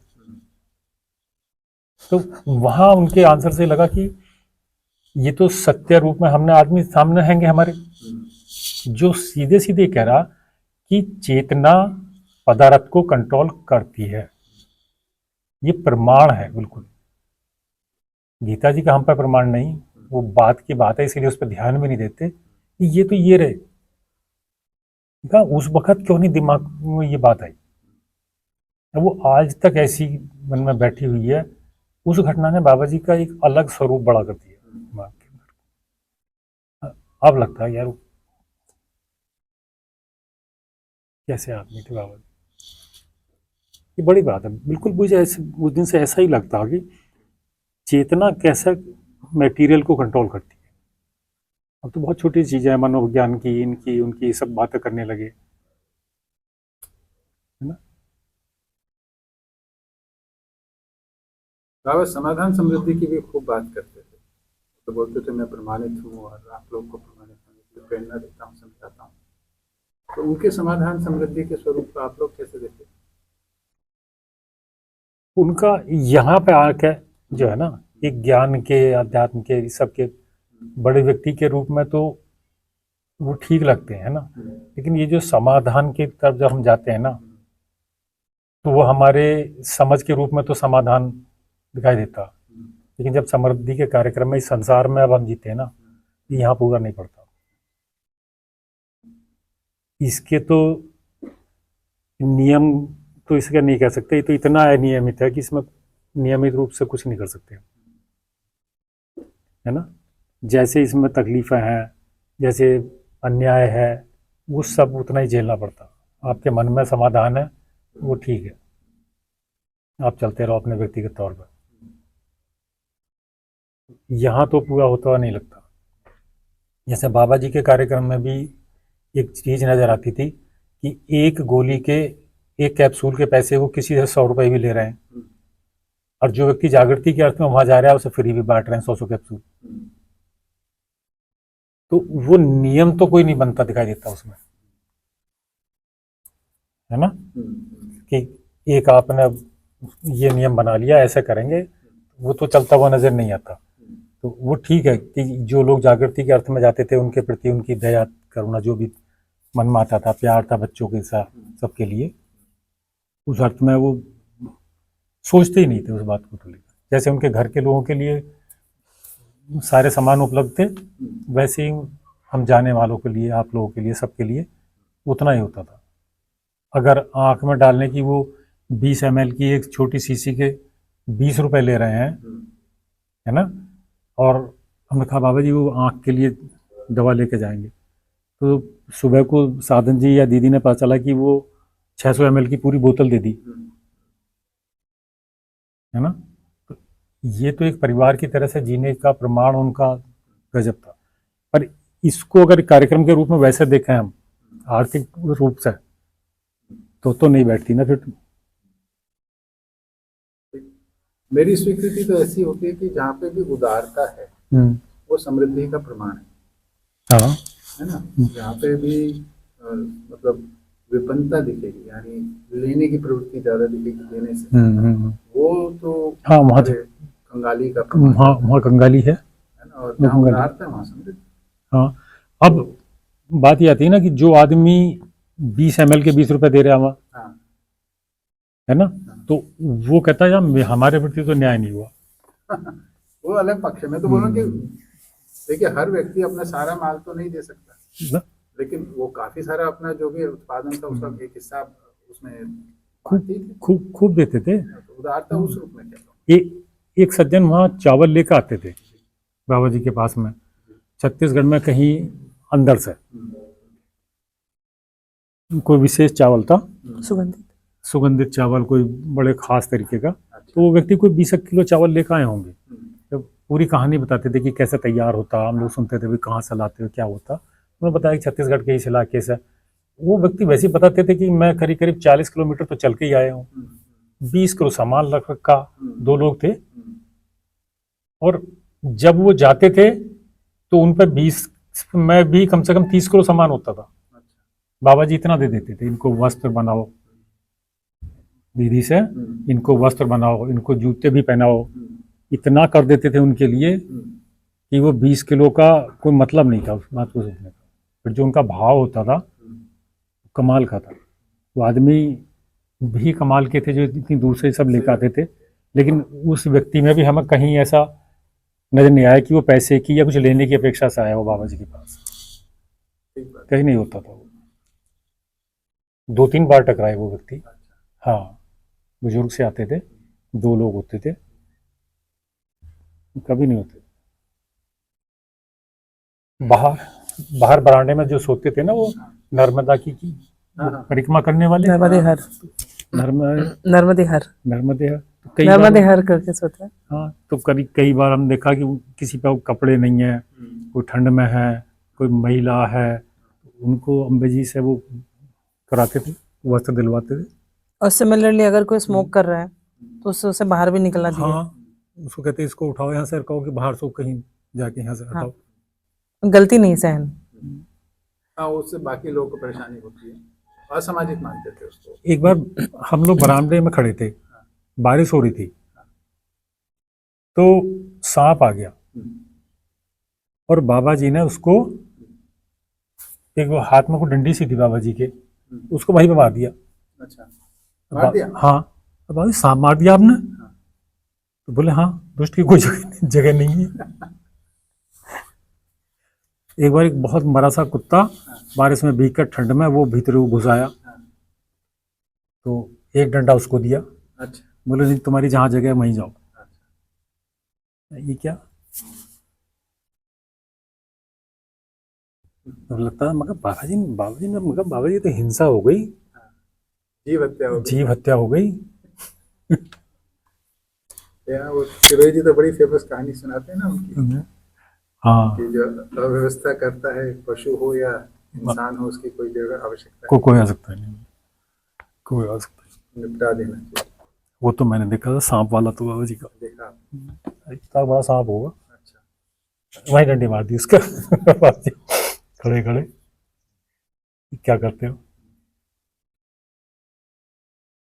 समृद्धि मेरी ज़रूरत के बियॉन्ड, पहले तो मेरी सही तरीके से कमाई हुई आय, उसके बाद मेरी ज़रूरत के अलावा दूसरा व्यक्ति जो जागृति के अर्थ में चल रहा हो वहाँ पे उदारता है। और ये बाबा जी के आप एवरी डे एवरी स्टेज में देख सकते थे। उनकी घर की पूरी नीड्स सारी कंप्लीट है, सारे बच्चे ठीक से पढ़ रहे हैं, सब कुछ ठीक है, उसके बाद में वो उदार हैं। तो ये हमने हर जगह कहीं पे भी हमने ऐसा नहीं सुना है कि ऐसा कोई बात है, बट हर किसी को सपोर्टिव और ये देखा है, और ये आपको प्रेरणा देता है। सेम थिंग है, आप छोटे हो या बड़े हो, आपको प्रेरणा देता है कि आप भी यथाशक्ति ऐसे जियो। बाबा जी वैद्य भी तो थे, जी, आप लोगों ने कुछ अपने इलाज कराया हो सकता है, या किसी का इलाज होते देखते हो? आप तो बोल रहे थे कि बहुत सारी कहानियां। हाँ, औरों की बताते थे कि वो आप वहाँ से आया था, जैसे वो विष वाला ही था। बाबा जी ने वैद वाला बाबा जी की मम्मा से सीखा कि बाबा जी जब हाँ, वो तो सारी वैद्य वहीं से सीखे हुए थे, औषधियाँ बनाना कम से कम। हाँ, जब वो अपने हिसाब से उदंड थे कि मुझे तो ऐसे करना, ये चाहिए वो चाहिए, तो बाबा जी की मम्मा को आया कि भाई अब इसको खाना पीना कैसे होएगा। तो फिर वो वुमेन की ही होता था, है ना, ये वाला वर्क जो था, तो बाबा जी उनकी मम्मा ने उन्हें सिखाया कि हाउ टू डू इट, है ना। तो वहाँ से बाबा जी के पास में, बाबा जी से फिर अम्बा दीदी के पास में, और ऐसे यहाँ पे है। एक कहानी धुंधली धुंधली सी याद आ रही है। कोई सज्जन आए थे बाबा जी के पास में, है ना, और वो औषधि लेकर गए थे, ध्यान करके देखना, है ना, और फिर उनके पुत्र आए थे, है ना, तो वो व्यक्ति गुजर गए थे, और जब वो फिर बाद में उनके पुत्र आए हैं, तो वो डायरी में बाबा जी के लिखा हुआ था हम्म, कि भाई तुम इस गांव के ये व्यक्ति हो क्या? बोले हाँ, आपको कैसे पता? तो वो उससे पहली एक घटना है, वो मेरे मन पर आ नहीं रही क्या है। या तो किसी पे कोई व्यक्ति आया है और बाबा जी के सामने की बात है कि मैं फलाना व्यक्ति हूँ उस गांव का। अरे काल भैरव जी ने कौन आ गया था किसी ओह पे, माय गुडनेस मी। काल भैरव सुना, नाम बताया था, बताया था।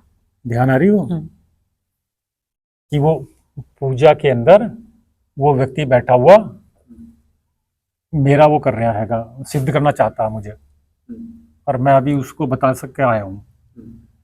राजस्थान का फलाने जगह का कहीं का व्यक्ति था वो, मैं उसको समझा के भी आया हूँ, मुझे ये करना चाह रहा था। कोई महिला थी, क्या था कि जिसके सिर पे अचानक वो ऐसे अजीब सी बातें बोलने लगी थी बाबा जी के सामने। तो बाबा जी ने कहा कि कुछ नहीं है ये, तुम ये लो और ये दवा खा के जाओ। पूरी स्टोरी मेरी याद नहीं आ रही अभी, लेकिन वो वहाँ पर होकर घटना खत्म हो गई है। बाबा जी ने कहीं किसी को लिखवा दिया है डायरी में। उसके कुछ साल के बाद में एक व्यक्ति दवा लेना आता,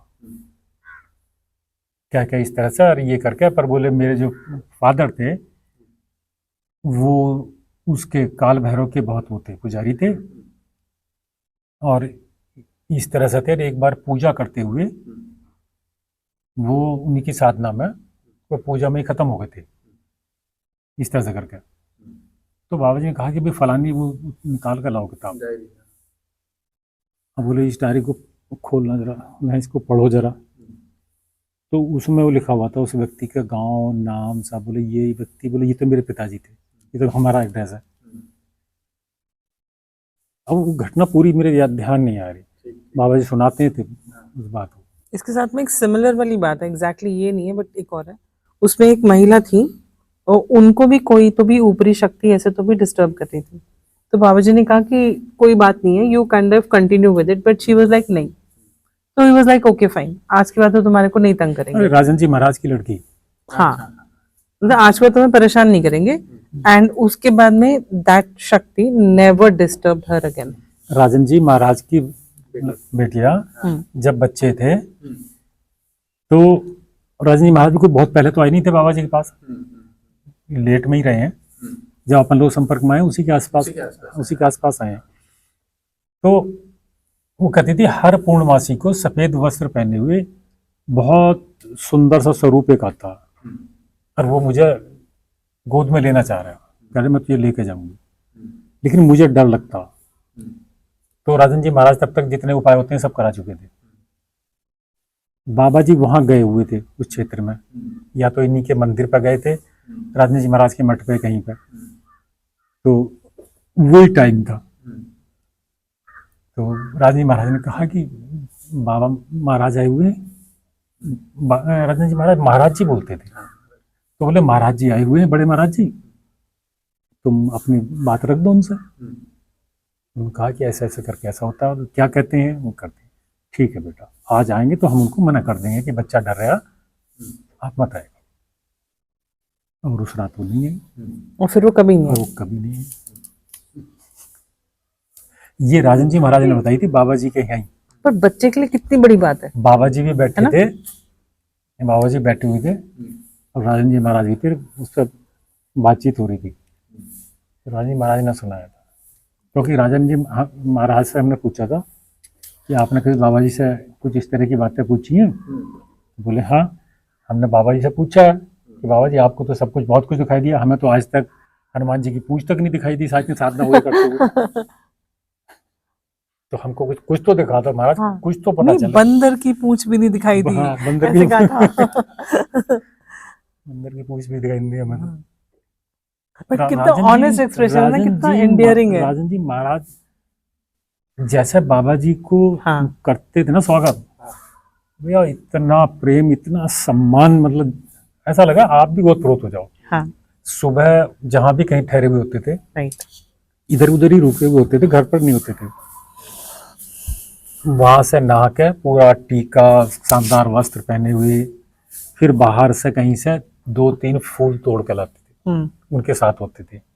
फिर बाहर ही कमरे से बाहर अपने वो निकालते थे चप्पल। हाँ। बाबा जी भी उससे पहले बैठ जाते थे। शायद बाबा जी को पता अंदाजा है रहता था क्या आ रहे हैं। कि हाँ। उनके साथ कैसे प्रस्तुत होना। फिर उनके चरणों में वो रखते थे, फूल रखते थे बाबा जी के, पूरे बैठ के माथा टेकना, हाथ जोड़ के, फिर कोई स्तुति करना बाबा जी की, और फिर बैठते थे जाके, लेकिन बैठे वो हर दिन का इतना शानदार उनका लगता था कि हम लोग भी खड़े हो जाते थे। मगर महाराज जी महाराज आ गए, अब बाबा जी की ना करेंगे। क्या बहुत सुंदर होता था राजन जी महाराज का। अच्छा, आज याद आ गई उनकी भी इस बहाने से। अच्छा, वो बढ़िया। किस्से तो बहुत होते हैं, बहुत सुनते थे। बाहर के आए हुए लोग मिलते ही थे, बाबा जी पुराने वैद टाइम की अपनी कई घटनाएं सुनाते ही थे। ऐसे भी हम पूछ, ये बात तो कई एक याद नहीं आ रही, जब पूछते थे मगर आपको हुआ नहीं हुआ, हमें तो बता रहे हो, हमें क्या पता आपकी कहानी, आप हो नहीं हो। तो कहते हाँ, थोड़ा शर्म तो है, इसमें लगाना तो पड़ेगा अपने आप को। अगर मैं ये कह रहा हूँ कि एक लाइफ टाइम में होने वाली बात है, तो फिर वो लाइफ लगानी पड़ेगी, ऐसा नहीं इधर इतना नहीं, लाइफ तो लगानी पड़ेगी। फिर मुझे इसकी उपलब्धि क्या है, पूछा था। चलो ये सब हो गया, फिर इसकी उपलब्धि क्या है? आनंद, सदैव से सदैव के लिए आनंद। ये याद करे, उससे कम में ये आता जाता रहेगा, कहीं पे भी कुछ नहीं। इवन मेरे, जैसे हम कह रहे हैं ना, मेरे साक्षात्कार से भी ये परमानेंट नहीं है। जब तक शून्य का अनुभव हो, ब्रह्म का अनुभव हो, ये तक नहीं होगा, तब तक ये परमानेंट नहीं। क्या बोलते थे वो, सतचित आनंद। सुबह उठ के बोलते थे ना भाई, सुबह सुबह उठ कर कभी अचानक ही उनकी सुन लो ना, जैसे उठ रहे करके, तो सतचित आनंद कुछ इस तरह का तो कुछ बोलते थे। मुझे शब्द पूरा याद नहीं है, जैसे ओम हरिओम ये सब नहीं, ये तो हमने नहीं सुने। हरिहर आने जाने वालों के लिए करते कहते थे। हरिहर भी बाद में आया था। अच्छा, नहीं, हरिहर भी बाद में आया था सब। अच्छा, उससे पहले क्या था? तो मेरे इतनी तो पकड़ में नहीं आ रही। आओ, हरिहर तो मैं, मेरे को जो ध्यान है शुरू से था, हाँ, नहीं बाद में हुआ ये भी, 93 से ही था मैं। 93 में। हाँ, नहीं ना, 93 में ध्यान करो, हरिहर नहीं है। बिजनौर में हरिहर नहीं बोलते थे हम बाबा जी को ना। हम नहीं बोलते थे, वो बोलते थे। फिर हम लोगों ने बोलना शुरुआत में किया। हाँ, बाबा जी पहले बोलते थे हरिहर। हाँ, ये है। बाकी लोगों ने बोलना, उनके आसपास वालों उनके, ने बाद में हाँ, शुरू उन्हें शुरू किया है, लेकिन हरिहर थोड़ा सा लेट आया। वो उनका जो वो होता था अभिवादन, वो हमेशा हरिहर ही था। अंजनी भैया थे, उनको एक बार गाड़ी के लिए बोले कि बाबा, मैं गाड़ी पे लोग का कुछ कुछ लिखा होता है, मैं आगे पीछे कुछ लिखवाना चाहता हूँ। तो बोले थे कि आगे की तरफ लिखो जीने दो और जियो, और पीछे की तरफ लिखो हरिहर, क्योंकि गाड़ी जा रही है तो हरिहर आप उसको कह रहे हो, और आगे से आ रहा है तो जीने दो और जियो। जी इस जी, तरीके का हाँ। मेरे को अंजनी भैया के साथ एक समझ याद आ रहा है। तो उसके बाद हो सकता है हरिहर बोलना बाकी लोगों ने भी शुरू किया, बाद में लोगों ने बाद में शुरू तो किया। बाबा का तो मेरे को हमेशा ध्यान है, हरिहर ऐसे करके स्वागत ही करते थे। मुझे पहली बार जब मिले थे हम, हरिहर तो नहीं था, अच्छा, याद नहीं आ रही मेरे। अंजनी जी का भी बताया करते थे ना।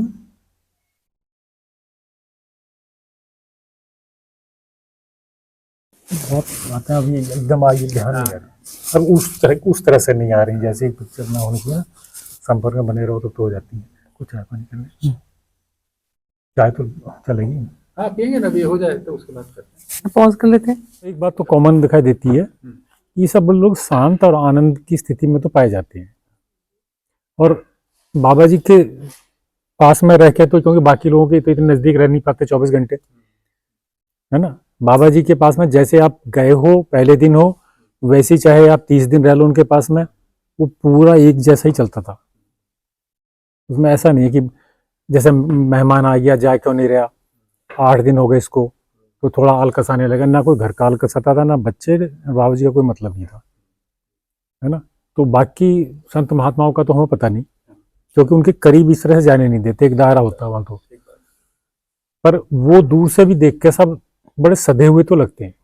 सधे सा मतलब है कि ये किसी सुखद, बड़ी खुश भरी स्टेट में, आनंदित से ठहरे हुए नहीं, भाई ये ऐसा ही है, ये ऐसा ही हो जाएगा, काम चाहे कितना खराब हो रहा हो सामने, नहीं ये भी ठीक है। उन्हें कोई तकलीफ नहीं देखते उनके चेहरे पे, उनकी बातों में कभी। ज़्यादातर सब लोग ऐसे ही देखे, हमने तो इतने देखे। यहाँ तक कि उनके शरीर में कितनी पीड़ा हो रही है, उन्हें देख कर हमें पीड़ा हो रही है, लेकिन उनकी बातों से कुछ नहीं झलक रहा। तो ये उन्हें देख कर ऐसा तो भरोसा हो गया था कि नहीं, ये इतने दिमाग से ट्रेंड नहीं हो सकते। कोई व्यक्ति कहे कि मैं तो ऐसा हो गया, करते हैं कोशिश लोग, आग जला के चारों तरफ बीच में बैठ जाते हैं, तो आग के प्रति काफ़ी वैसे हो जाते हैं। कोई पानी में खड़ा है, लेकिन हर वक्त ऐसा नहीं होता, कहीं ना कहीं पकड़ में आ जाती है बात। बाबा जी के साथ ऐसा तो नहीं होता था। एक आध बार जैसे वो कुछ ही घटनाएं हैं जहाँ वो तेज आवाज़ में बोल रहे हैं, तो बाद में वो एक्सेप्ट कर लेते थे, बोले ठीक है, इसको मैं धीमा रखता हूँ, ये तो करते थे। Because upon reflection, हम ऐसा भी देखते हैं कि maybe I needed some wake up call to come back on the path. Because देखो any which ways हम हमारे में से किसी की भी वो नहीं है कि हम बाबा जी को एनालाइज कर सकें, है ना। What he has done, हम अपने थोड़ा ऐसे चू चू करेंगे, वो थोड़ा सा हमारे को रिस्पॉन्ड कर देंगे to keep us comfortable. But whatever he has done is somehow for us, है ना। इस बात को तो हम मान के चल रहे हैं। देखिए, हम एनालाइज नहीं कर सकते, उसके बाद भी हम एनालाइज तो करेंगे ही, करेंगे, दिमाग की आदत है, क्योंकि हमारा स्वभाव है सबका। हाँ, पर हमको इतना ही ध्यान रखना है, हम उनको पूरा एनालाइज नहीं करना। नहीं अपॉन ग्रेटर हमारी अंडरस्टैंडिंग, छोटी विंडो होती है। नहीं अपॉन ग्रेटर अंडरस्टैंडिंग, हाँ। तो हम ये समझते हैं कि हम उस घटना को एनालाइज कर रहे हैं, बस, बस। बट हम उस इंडिविजुअल को अपने लिए एनालाइज कराने की हमारी कोई हमें- कुव्वत हाँ, नहीं वो है। नहीं, वो किसी- राइट। इसीलिए तो ये प्रोजेक्ट शुरू किया, आज बहुत अच्छा लग रहा है ऑनेस्टली, है ना। ऑनेस्टली। मेरे को चारों तरफ बाबा जी मतलब बाबा आज जी आज ऐसा लग रहा है कि जैसे मैं 23 इयर्स पहले का एक पॉज को ना मुझे अनपॉज करा है, तो थैंक यू सो मच। अरे थैंक यू। मेरे को तो इसका इतना उपकार हो रहा है इस एक्सरसाइज का, क्योंकि देखिए कोई भी फोरम नहीं है जहाँ पे मैं बैठ के किसी और को सुनूं। हर इस फोरम में जाके बताने का मुझे आज अनपॉज लग रहा है, सो थैंक यू। बाबा जी की ये जो कई व्यक्तिगत सी बातें थी ना, सब उन्हें हिलाते ही रहते थे, ये पूछते थे जैसे कि आपको ये पूरा समझ में आई है, ये क्या है ये। आपसे पहले जो मैंने आप सवाल करा था कि अब मेरे ध्यान नहीं आ रही अमरकंटक में हूँ मैं या बिजनौर में हूँ कहाँ, कि आपसे पहले कई लोग हो गए या अनेक हो गए, जो भी हो गए, और वो यही कह गए कि उनकी समझ में आ गई बात, और पूरी बात समझ में आ गई। फिर वो अपने वो लिख भी गए उसको, ताकि अगली पीढ़ियों तक पहुंचाने की बात भी हो गई। उसमें जाके भले ही वो घपला हो गया उसके अंदर, लिखने से समझाने में, फिर वो बात हुई ही नहीं वैसी जैसे मूल व्यक्ति होकर गए या उनके सामने सामने जो लोग हो गए, है ना।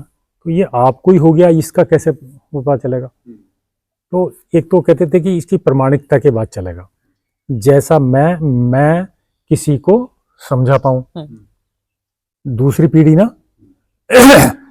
तीसरी वो समझा हुआ किसी तीसरे को समझा दे, वो तीसरा मेरे जैसा हो, third generation is equal to, है ना। उसी को प्रमाण बोल। हाँ, पोता दादा जैसा हो बिल्कुल, तो बोले फिर मैं समझूंगा कि ये ठीक है। ज्ञान में, हाँ, फिर ये ज्ञान है, फिर ज्ञान है, और इसकी ये परंपरा फिर आगे दिखाई देगी। तो बोले भाई इसको तो अभी समय लगेगा, है ना।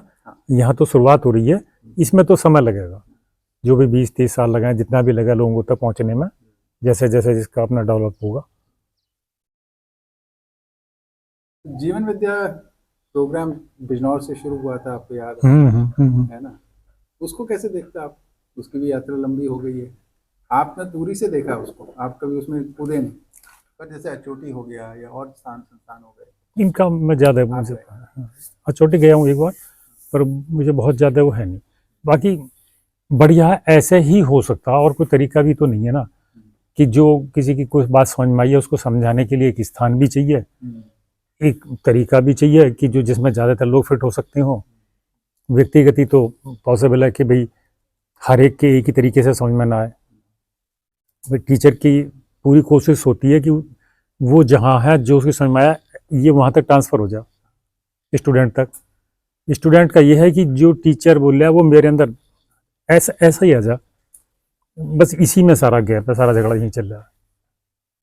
ठीक बात। हाँ, कि ये वैसा नहीं हो पा रहा जैसा टीचर चाह रहे हैं, इसमें ये फैलाव नहीं आता। वरना सुनकर ऐसा हो जाए तो फिर क्या कहने। जैसे डॉक्टर सत्या शुरू में कहते थे, बोले नहीं भी ये इतना आसान है कि लोग सुनते जाएंगे और बदलते जाएंगे, देखना बोले आने वाले 5 साल में वो होगा। तो वो तो तभी लगने लगा था, मकान नहीं 97 तक आते आते मकान नहीं, ऐसा तो पॉसिबल नहीं है। अगर ये होता तो ज्ञान मार्ग का बहुत बड़ा कार्यक्रम इस देश में बहुत साल से चल ही रहा है, बहुत लोग बदल गए होते, कुछ नहीं बदलता इससे। इसमें कुछ और भी है, कुछ और भी है। Coming back to the original question जो आपने कहा था, तो जब हम बाबा जी के पास गए थे हम सब, है ना, बाबा जी एक धर्मशाला में थे या किसी के और के घर में थे, तो किसी इंस्टीट्यूशन में नहीं थे, है ना, कभी है ना। तो वो व्यक्ति के अंदर, जिस व्यक्ति में, जिस टीचर के अंदर वो क्लेanलीनेस और प्योरिटी होगी, वो खुद ही हमें खींचेगा। तो इसलिए हम इसका एनालिसिस करें, इससे मच बेटर है कि वो जो टीचर है, वो जो हम हैं, जो हम प्रस्तुत होकर किसी को समझा रहे हैं या किसी का भी आदर्श बन रहे हैं, जितने हम क्लीन है, हमें दूसरे के लिए कुछ नहीं करना। हमें कंटिन्यूसली अपने प्रोसेस को, अपनी नींव स्ट्रांग करनी है, अपनी बिल्डिंग बनानी है। ऑटोमेटिकली जिसको अट्रैक्ट होना है हो जाएगा। जैसे अभी ये कितनी बहुत बड़ी बात है, लाइफ में किसी को एक टीचर नहीं मिलता तो धक्के खाता है। अगर हम इतने मतलब ना, हमारे पे इतनी ग्रेस है कि हमारे को लाइफ में एक से अधिक टीचर मिले हैं, हर 10 साल में एक मिलता है। हर 10 साल में एक टीचर मिले हैं। और ऑनेस्टली हर टीचर का खूब खूब ग्रैटिट्यूड है कि हम जहाँ हैं वो किसी एक को भी एलिमिनेट नहीं किया जा सकता इस प्रोसेस के लिए। तो उसी तरीके से कोई ना कोई रास्ता निकलेगा हर बंदे के लिए जो चाहता है, और जब तक हम चाहेंगे वो तब तक हम इम्प्रूव भी करते जाएंगे। ये जो लास्ट वाला पार्ट है ना, अगर वो चाहता है, वो बहुत क्रिटिकल पार्ट है। जी, ये जो बाबा भी के साथ जब शुरू में उन्होंने दर्शन को व्यक्त किया ना, तो बहुत सारे लोग उनको ये कमेंट किए, 70s की बात है, कि आप बहुत आशावादी है ना, ऐसा कभी नहीं हुआ। तो बोले कि अच्छा ये बताओ, तुमने निराशावादी होकर क्या कर लिया? मेरे को बाबा जी की एक बात बतानी है हाँ, यहाँ पे, बताओ। बहुत इंपॉर्टेंट बात। उसी के लिए तो है। नहीं, बहुत इंपॉर्टेंट बात है ये, आशावादी वाली बात है। बाबा जी एक जगह पे काइंड ऑफ अपने टीचर, हाँ, अपने टीचर से उन्होंने कोई क्वेश्चन पूछा। रमन जी महाराज, मुझे ये नाम ये नहीं पकड़ में आती, मुझे वो पकड़ में आती है बात। ठीक है, क्योंकि रमन जी महाराज को कहते थे कि ये ऐसे समझो जैसे मेरे परिवार के गुरु हों। हाँ, दोनों ही, शंकराचार्य जी भी और शंकराचार्य जी कौन सी वाले? वो जगदीश, वो चंद्रशेखर भारती। तो उन्होंने उनसे एक क्वेश्चन पूछा, क्योंकि उनके आगे प्रोग्रेस नहीं हो रही थी जिस जगह पे वो फंस गए थे। तो प्रोग्रेस ये थी कि समाधि के अंदर वो आंसर नहीं मिल रहा था, मैं क्या हूँ। ये साधना काल की, हाँ जी, साधना काल की, ठीक है। तो उसके अंदर वो आगे प्रोग्रेस नहीं कर पा रहे थे, वो फंस गए। अब वो अपने टीचर के पास गए, उनके टीचर ने उनको जो बताया, उन्होंने अपनी मेंटली कैलकुलेट किया कि इससे मैं आगे नहीं बढ़ सकता हूँ। उन्होंने हमें बताया, हम दोनों बैठे थे, कहा कि बेटा मैंने कुछ कहा नहीं, अगर मैं कुछ कहता, उन्हें बताता ये बात, तो मेरी होप टूट जाती। तो मैं वापस आ गया, क्योंकि मुझे अपनी होप नहीं तोड़नी थी। दूसरे को सही गलत साबित करना उनके लिए कोई इंटरेस्ट नहीं था, कभी नहीं था। उनको उनका बेटा मैं अगर ऐसा कहता, उनके पास ये लास्ट चीज थी, इसके बाद में मेरी होप टूट जाती। I came back, I tried something else and फटक इट इवॉल्व। हाँ, तो आशावादी होना, होपफुल होना, है ना, हमें अपने टीचर से समझ में आती है। ये हमारी अक्ल हमें जो भी बताए कि भाई ये सही है नहीं है, बट हमारे टीचर जिन्होंने अकॉम्प्लिश किया वहां से समझ में आती है कि होना चाहिए। अपनी आशा नहीं तोड़नी चाहिए, टूटे नहीं देनी चाहिए राधे। जिंदा रखना चाहिए, पालना चाहिए, पालना चाहिए, नर्चर करना पड़ेगा। नर्चर करना चाहिए। सही बात, सही बात। ऐसे नहीं रहती। इवन जब इसके लिए सिचुएशन अभ्यास होपलेस थी। लगेगा, अभ्यास है, सत्संग ध्यान है, लगेगा, सत्संग लगेगा, ये सब चीजें। ये सब चीजें हैं ना, ये वही है जैसे बनाते आज बात कर रहे हैं, कितना आशावादी हो गए ना बहुत जी। बहुत। बाबा जी का स्मरण करते हुए बात कर रहे हैं, तो ये आशा आशा अपने आप जागती। सुबह देखिए, इससे अलग था, मेरा भी भाग लग रहा होगा, आपका भी, आपका भी। बहुत तो अलग तीनों है। मिले तो बात करें तो देखो काम हो गया, 4 हो गए तो ये भी है। हाँ, सुबह ये था कि क्या क्या बात करेंगे, मुझे टाइम नहीं है और अब काम का ध्यान नहीं आ रही है ना, अब काम की याद पड़ा ठीक है। और बाबा जी के उसमें इतने ज़्यादा दिमाग चला गया, अभी पता नहीं सैकड़ों बातें होंगी जो उनकी याद नहीं आ रही। साधना काल की कितनी बताते थे, पूछते थे, फिर उनसे पूछते थे ना कि आप जो कह रहे हैं ये सही है गलत है, कैसे मान रहे सही है, तो वो कहते थे हाँ ये अभी नहीं आएगी समझ में, बहुत सारी चीज़ें अनुभव से आएंगी और कुछ को समय लगेगा। हाँ, शुरुआत में तो प्रेरणा जो है ना, उसका आधार तो इतिहास में मिलता ही है हर व्यक्ति के। देखो जैसे भगवान बुद्ध निकलते हैं शुरुआत में, तो वो दुख का कारण ढूंढते हैं, क्योंकि वो दुखी देखते हैं 3 लोग। तो जब वो साधना करने बैठते हैं तो वो दुख का ही कारण ढूंढ रहे हैं, और फिर यही सबके सामने रखते हैं वो कि कैसे दुख से मुक्ति प्राप्त की जा सकती है ना। हमारे पूरे का पूरा साहित्य क्या कहता कि इंसान 2 ही चीज चाहता, दुख से मुक्ति और सुख की प्राप्ति, है ना। हमारा वाला पूरा यही बात कह रहा। बाबा जी के अंदर शुरुआत में एक बात और है जो बाबा जी ने बताई थी ना, कि ये प्रश्न मेरे सीने पर काले नाग की तरह से बैठ गया था। क्या था, ध्यान आया? लौटते थे। क्या क्या प्रश्न था वो, किसी ने कहा था उनके घर पे? क्या कहा था?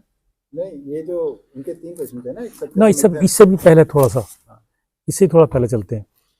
घर में जो उन्हें प्रेरणा बनी थी ना, एक वो उनके किसी ने बोला सिस्टर थी, मदर, उनकी इसका छाती फाड़ दोगे तो एक अक्षर काला, ये अक्षर काला नहीं निकलेगा। तो वहां से मेरे जीवन में बोले ये परिवर्तन आया कि ऐसा कैसे, तो मुझे अपनी उपयोगिता साबित करनी है इन सब के बीच में, क्योंकि सब तो पूरा परिवार पढ़ा लिखा शास्त्र जाता था। तो 1 महीने की साधना हम 3 जाके किए थे। हाँ, उसके बाद कभी हो गया। हाँ, तो कह रहे उस दिन वहां से हुआ, और बस वो जीवन का परिवर्तन वहां शुरू हो गया। फिर वहां के बाद में मूल प्रश्न फिर आ गए। फिर तो अध्ययन में गए। हाँ, फिर शास्त्रों के अध्ययन में गए, शास्त्रों के अध्ययन में प्रश्न बने थे, है ना। हाँ। फिर वो प्रश्नों के खोज में फिर उन्होंने अपना समय। हाँ, तो इनकी बैकग्राउंड में तो जो भी ये खोजी लोग गए, ऋषि लोग माने हुए, तो वो तो होता है इतिहास। भगवान बुद्ध में ये दिखाई दे रहा है, अपने साहित्यों में ये दिखाई दिया कि इंसान सिर्फ 2 ही चीज चाहता, 2 से मुक्ति चाहता, दुख से मुक्ति, सुख की प्राप्ति, है ना। बाबा जी फिर वहां से निकल कर जाते हैं, कहाँ क्यों बने, प्रश्न क्यों बने, क्योंकि बैकग्राउंड में इस तरह की घटनाएं घटी हैं उनके। लेकिन ये छोटी छोटी बातें भी सबको तो नहीं बता पाते। जिसका दुख है वो दुख उठाया जा रहा, जो सुख है वो सुख में मस्ती में हो गया, अब क्या जरूरत पड़ रही है। अच्छा, दुख भी हुआ तो फिर कोई ऐसा बड़ा संकल्प नहीं कर पाता कोई व्यक्ति, जैसे बाबा जी का संकल्प है। ये बाबा एक बात बोला करते थे कि देखिए, ये यात्रा है 2 विधि से होती है। एक जिज्ञासा विधि है और एक अध्ययन विधि। जिज्ञासा विधि क्या है, आपके अंदर कोई प्रश्न बन गया और उसके पीछे आप तुल गए, आप हर बात को उस प्रश्न के नजरिए से ही देखते हैं। ऐसा उनके साथ। हाँ, ये पूर्ति हो रही नहीं हो रही इससे, ये मिलेगा नहीं। वो प्रश्न की क्वालिटी, वो जो भी समाधि वादी में गए ना, वो इसी विधि से गए। उनके अंदर कोई मौलिक बात, बहुत तात्विक बात पे कोई प्रश्न बन गया और वो जो भी उत्तर मिल रहा है उनसे तृप्त नहीं हो रहा, और हर चीज को उसी के नजरिए से, उसी लेंस से देख रहे हैं कि इसका उत्तर दो, इसका उत्तर दो, इसका उत्तर दो, है ना। तो उनके अंदर वो छटपटाहट होती है उसको पूरे पाने की। हाँ, वो काशी विश्वनाथ का जो वो सुनाते हैं दृष्टांत, वो उसी से सुनाते हैं। दूसरी विधि वो बोलते थे अध्ययन विधि, बोलते हैं इसमें प्रक्रिया है, तो जिसको शिक्षा विधि कहते हैं। तो उसमें क्या देखने लायक क्या चीज है, उसको पहचानना कैसे है और उसके अंदर जीना कैसे, ये सारी बातें क्रम से आपको सीढ़ी के साथ बताई जाती है। ये अलग विधि, बोले परंपरा के लिए दूसरी विधि चलती है, जिज्ञासा। अनुसंधान के लिए पहली बार आने के लिए पहली विधि चलती है। पहले उजागर होगा, वो अनुसंधान विधि से ही होगा, फिर अगर फैलेगा, अगर लगा रहा हूं मैं तो जब भी फैलेगा तो वो उस विधि, वो चीज से फैलेगा। सबके साथ ऐसे ही हुआ, सभी के हुआ। हाँ, जब अनुभव में गए, अनुभव को क्योंकि वो व्यवस्थागत है, उसमें प्रक्रियाएं हैं, प्रक्रिया। जैसे सिलेबस बनाओगे आप, किताब बनाओगे, सब कुछ करोगे। तो बाबा जी कुछ प्रयास करके कहना परंपरा बनाने के लिए 10-12 किताबें लिख गए। अच्छा, ये सब मेरा व्यक्तिगत मत था। जैसे यहाँ उस टाइम तो डॉक्टर सत्या ही करते थे सारा काम, क्योंकि डॉक्टर सत्या की बैकग्राउंड थी पूरी, उसमें वो अध्यापन का कार्य कर रहे हैं, साधक भी हैं, है ना, ये सब लेके चल रहे थे।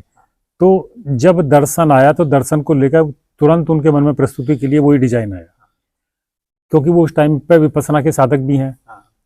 तो वही मॉडल दिमाग में आया, शिविर लगाएंगे, है ना, ये सब करेंगे। इससे खूब बढ़िया निकला भी। और मुझे लगता है कि यहीं पे एक कमजोरी हो गई दर्शन को आगे ले जाने में, लोग तैयार होने में। जैसे हमारे सामने भी एक बार रस्तोगी जी, चौधरी जी और एक और सज्जन थे, बुजुर्ग शर्मा जी या कोई थे, और हम लोग थे। नए मकान की बात है शायद, ये नए शायद नए की बात है। तो हम बाबा जी का न्यू मकान जो है शायद नए की लग रही मुझे, क्योंकि वो तीनों नीचे अपना बिस्तर लगा के तीनों के तीनों एक रूम में वो लेटे हुए हैं। तो वहाँ हाँ, तो हम तो मैं बैठा हूँ उनके साथ में वहाँ पे, तो बातचीत चल रही है। एक लड़का और था कोई, तो उनसे ये पूछ रहा था कि जैसे आप लोग उस टाइम पे आए थे, तो कभी ये बात बाबा जी के सामने क्यों नहीं आई कि बाबा जी कुछ लोगों के साथ मिलकर आप ये प्रयोग क्यों नहीं कर लेते, कि कुछ तो आप जैसे आपके जाने से पहले तैयार हो जाए। आपके अंदर ये सवाल कभी क्यों आया? तो वो जो शर्मा जी थे उन्होंने कहा कि हम लोगों ने शुरुआत में ही ये बात रखी थी बाबा के सामने कि आपके साथ जो लोग आते हैं, 1 लोग, 5 लोग, 10 लोग, जो भी आते हैं, तो बोले डॉक्टर सत्या ने भी बोले रखी थी इसी तरह की बात। तो बाबा ने कहा कि इसमें एक तो निश्चितता नहीं है साधना विधि में जाने में, और फिर भी जिद करके किसी एक व्यक्ति ने कोशिश करी थी। ध्यान है आपको? जो अवस्थी जी थे? नहीं, एक कोई व्यक्ति थे, वो टाल थी उनकी। अच्छा, मेरे को लकड़ी की टाल थी उनके, तो उसका लड़का था कोई था। तो कह रहे वो विक्षिप्त हो गया था, वो यहाँ पर आते थे, साधना वाधना भी कराई सब करा, और बाबा जी ने उनको बहुत मना किया था। अच्छा। हाँ, तो वो कुछ यतिवाद में जाकर वो मानसिक रूप से थोड़े विक्षिप्त से हो गए थे। बाबा जी ने शुरू में गुरु दक्षिणाएं भी दी थी, ध्यान होगा, बता रहे थे वो। तो गुरु दीक्षा प्राप्त 5 लोग, एक तो दीक्षा दी। एक तो महिला थी, वो हम मिले थे उनसे। अच्छा, हाँ, कुछ नाम याद है? नहीं, भारी सी थी, और वो उस पर गुरु पर आई थी। तो उस दिन वो थाली सजा के उन गुरु जी का, वो बाबा जी का वो कर रही थे। तो मैं, बाबा जी ये भी सब कुछ है यहाँ पे? तो दीदी ने, भाभी ने बताया था, बोले हाँ, बोले कुछ लोग बाबा जी से जो दीक्षित है ना, उन्होंने ही कहा था कि आप लोग तो शिक्षित हो, हम दीक्षित है। 2 थी वो, नहीं, एक ही लेडी तो ध्यान है मुझे, एक तो भारी सी थी वो थी। हाँ, बस उन्हीं का ध्यान है। अच्छा, उन्होंने ऐसे कहा था हमें, हाँ, कि आप लोग दीक्षित हो, नहीं हम लोग शिक्षित हैं, हो रहे हैं, और वो दीक्षित लोग हैं जिन्हें बाबा जी ने 5 लोगों को दिया, ऐसा सुनने में आया मेरे। तो अच्छा, ये तो गिनती नहीं पता, पर हम उनसे तो मिले थे। हाँ, कहते मैं, मेरा परिवार। बाबा छोड़ दिए? हाँ, फिर छोड़ दिए थे बाबा दीक्षा देना। बोले क्यों? हमने पूछा क्यों छोड़ दिया? तो बोले बेटा, अब जब से तर्क जागृत हो गया, आज्ञा पालन खत्म हो गया, शिष्य का आचरण आज्ञा पालन से, तो अब शिष्य नहीं होगा। तो शिष्य नहीं होगा तो गुरु कैसे होगा? सामान्य सी बात है। तो आप हम जैसे लोग जुड़े, पहली लाइन बोलते हम तो फॉलोअर नहीं बनेंगे। हाँ, तो फिर शिष्य कैसे बने? सही बात है, सही। तब बाबा जी ने उस दिन भी बताया था। तो हाँ, खैर उसकी बात हो रही थी, तो फिर बाबा जी का जवाब यही था उसको लेकर, उन लोगों ने जो बताया कि भाई ये बात उस टाइम पर करी गई थी शुरुआत में, जब बाबा जी ने मुश्किल से ये 10-12 सूत्र में ही बात कर रहे थे बाबा, तो बाबा जी ये तो समझ में आना नहीं है इस तरह से। तो बोले नहीं ये तो ठीक नहीं रहेगा, फिर भी आप लोगों में से कोई करना चाहता हो तो देख लो कोशिश करके। तो बोले उसके लिए हम में से एक भी व्यक्ति तैयार नहीं हुआ। ये चौधरी जी से भी पहली बात है। वहाँ तो उस दिन बैठे थे चौधरी जी, पर वो जो थे शर्मा जी थे, कौन थे, वो तीसरे व्यक्तियों को मैं नहीं पहचान। नहीं साहनी जी नहीं, साहनी तो गोरे से थे शायद। नहीं साहनी जी नहीं, हाँ कुछ पहले दूसरे लोगों में से थे, हाँ उसी टाइम के। साहनी जी तो अलग थे। वो बता रहे थे कि हम लोगों ने ये आग्रह किया था कि इस काम को भी चलने देते हैं, साहित्य के पठन पाठन का काम भी आप कराते रहो और इस बीच में कुछ तो कर लो साधना प्रक्रिया। हाँ 4-5 गिने चुने लोगों को लेकर कि बोलो कोई भी ऐसा तरीका कराओ, चाहे उन्हें पढ़ाओ, साधना कराओ, कुछ भी कराओ, पर आप अपने जैसे कुछ तो आने चाहिए ना आपके जाने से पहले। ये परंपरा कैसे बनेगी? आपके बाद कोई भी कुछ कह देगा मैं तो हो गया बाबा जी जैसा। तो बोले उसके लिए मैंने अपने गले में फंदा लगा रखा, अपने आचरण से प्रमाणित करो, बस ठीक है जाओ, अब करना ही क्या है, मेरे जैसे हो गए तो वो तो बहुत कैडी कहानी थी बाबा जी की। उस पर तो सभी फेल हो जा रहे थे, कोई कुछ कहता रहो। एक और व्यक्ति ने कहा था ना किसी ने, बाबा जी जो आपको क्या हुआ वो मुझे हो गया। इनके अलावा पुराने लोगों में थे, बताते थे ना, वो साधन बताया करते थे कि उन्होंने भी कहा था ऐसा, डिक्लेयर कर दिया। हाँ तो पर बोले वो बात चलती नहीं जाते। तो उसको लेके खैर वो तीनों लोग कह रहे थे बैठे वहाँ, इस पर बाबा जी से काफ़ी चर्चा हुई है, तो कोई रास्ता निकला नहीं। बाबा जी ने कहा कि नहीं मैं इस बार तो जो है ना, जो समझ चुका मैं इसी की कोशिश करूँगा, शिक्षा विधि से ही, अध्ययन विधि से ही लोग आगे जाएं, क्योंकि उसमें अनिश्चितता बहुत है, बहुत समर्पण है, और आज का माहौल ऐसा नहीं है यहाँ कहीं भी कि जहाँ बैठ के आपको मैं साधना करा सकूँ। बोले मेरे टाइम पे तो यहाँ पे ऐसी ऐसी स्थितियाँ थी। एक प्रश्न, क्योंकि अब अंधेरा हो रहा है तो अपने को रुकना पड़ेगा थोड़ी देर में, तो एक इम्पॉर्टेंट बात ये है इसमें पूछने की मेरे आप दोनों से ही है, वो ये है कि विद्या से आप जो संपर्क में आए हो मध्यस्थ दर्शन के बाबा से, तो इसको कैसे भी वर्ड कर लें कि बाबा का मुख्य संदेश क्या है या आपको क्या एसेंस लगती है पूरी बात की, तो थोड़ा सा विधि से शुरू करते उल्टा मुझे तो जैसे कि जहाँ से मैंने शुरुआत करी थी लाइफ में, या तो आप डर कहो या अननोन कहो कि क्या हो जाता है जब शरीर खत्म हो जाता है, यू नो कि वाकई खत्म होने का मतलब क्या होता है, जहाँ की वो स्टार्ट पॉइंट है मेरी लाइफ का। वहाँ पे मुझे एक क्लैरिटी आना, उसके बाद में एक विधि मिलना, क्योंकि हम स्टूडेंट्स हैं तो हमारे को कोई ना कोई प्रोसेस चाहिए, है ना।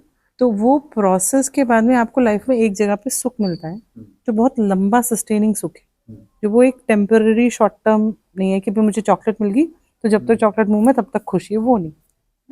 तो एक मुझे वो मिला है जो मुझे इस रास्ते में मिला है, जो मेरे लिए बहुत ही इम्पोर्टेंट है। उसने मुझे जैसे मैंने अमर चित्र कथास में अपने डैड से, अपने मॉम से सीखा है ऑनेस्टी एंड ऑल, उसने मुझे यहाँ पे बात बताई है कि ये तुम्हारा फाउंडेशन है, तुम्हें कोई नुकसान हो जाए तुम अपनी फाउंडेशन डिस्टर्ब नहीं करना।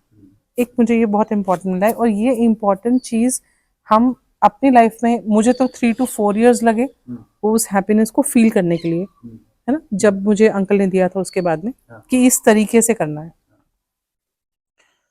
वो किसी को 2 साल भी लग सकते, किसी को कम भी लग सकते ना, टाइम का मतलब नहीं है। तो इसको प्रैक्टिस करना एक इम्पॉर्टेंट, बहुत इम्पॉर्टेंट चीज़ है। दया पुण्य कार्य एक वो है। और फिर जैसे हम बात किए कि हमारे में चाह ना होगी तो टीचर प्रस्तुत होंगे, किस रूप में आएंगे हम नहीं जानते, और वो आगे का मोड़ बता के चले जाएंगे कि अब ये प्रैक्टिस करो। जी भैया, बाबा जी के संपर्क में जाकर कुछ चीज़ें जो अंदर बैठी ना, इनकी तरफ बार बार ध्यान लाइफ में जाता ही रहता। आप किसी दूसरे टीचर के पास चले जाओ, कहीं भी चले जाओ, सब करने चले जाओ, एक तो से संबंध है, है ना, उसको देखने का नजरिया वो बदल गया, है ना, वो चाहना बदल गई है पूरी की पूरी। अब वो सामने शब्दों से कोई आदमी कुछ भी बोलता रहा, लेकिन एक स्केल सा मिल गया।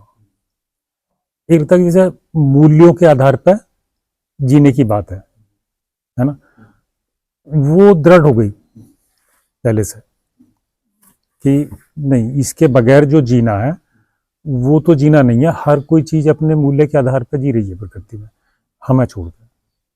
तो और इसके जीने से सुख मिलता है, ये अपने अनुभव में आता, अच्छे से आता।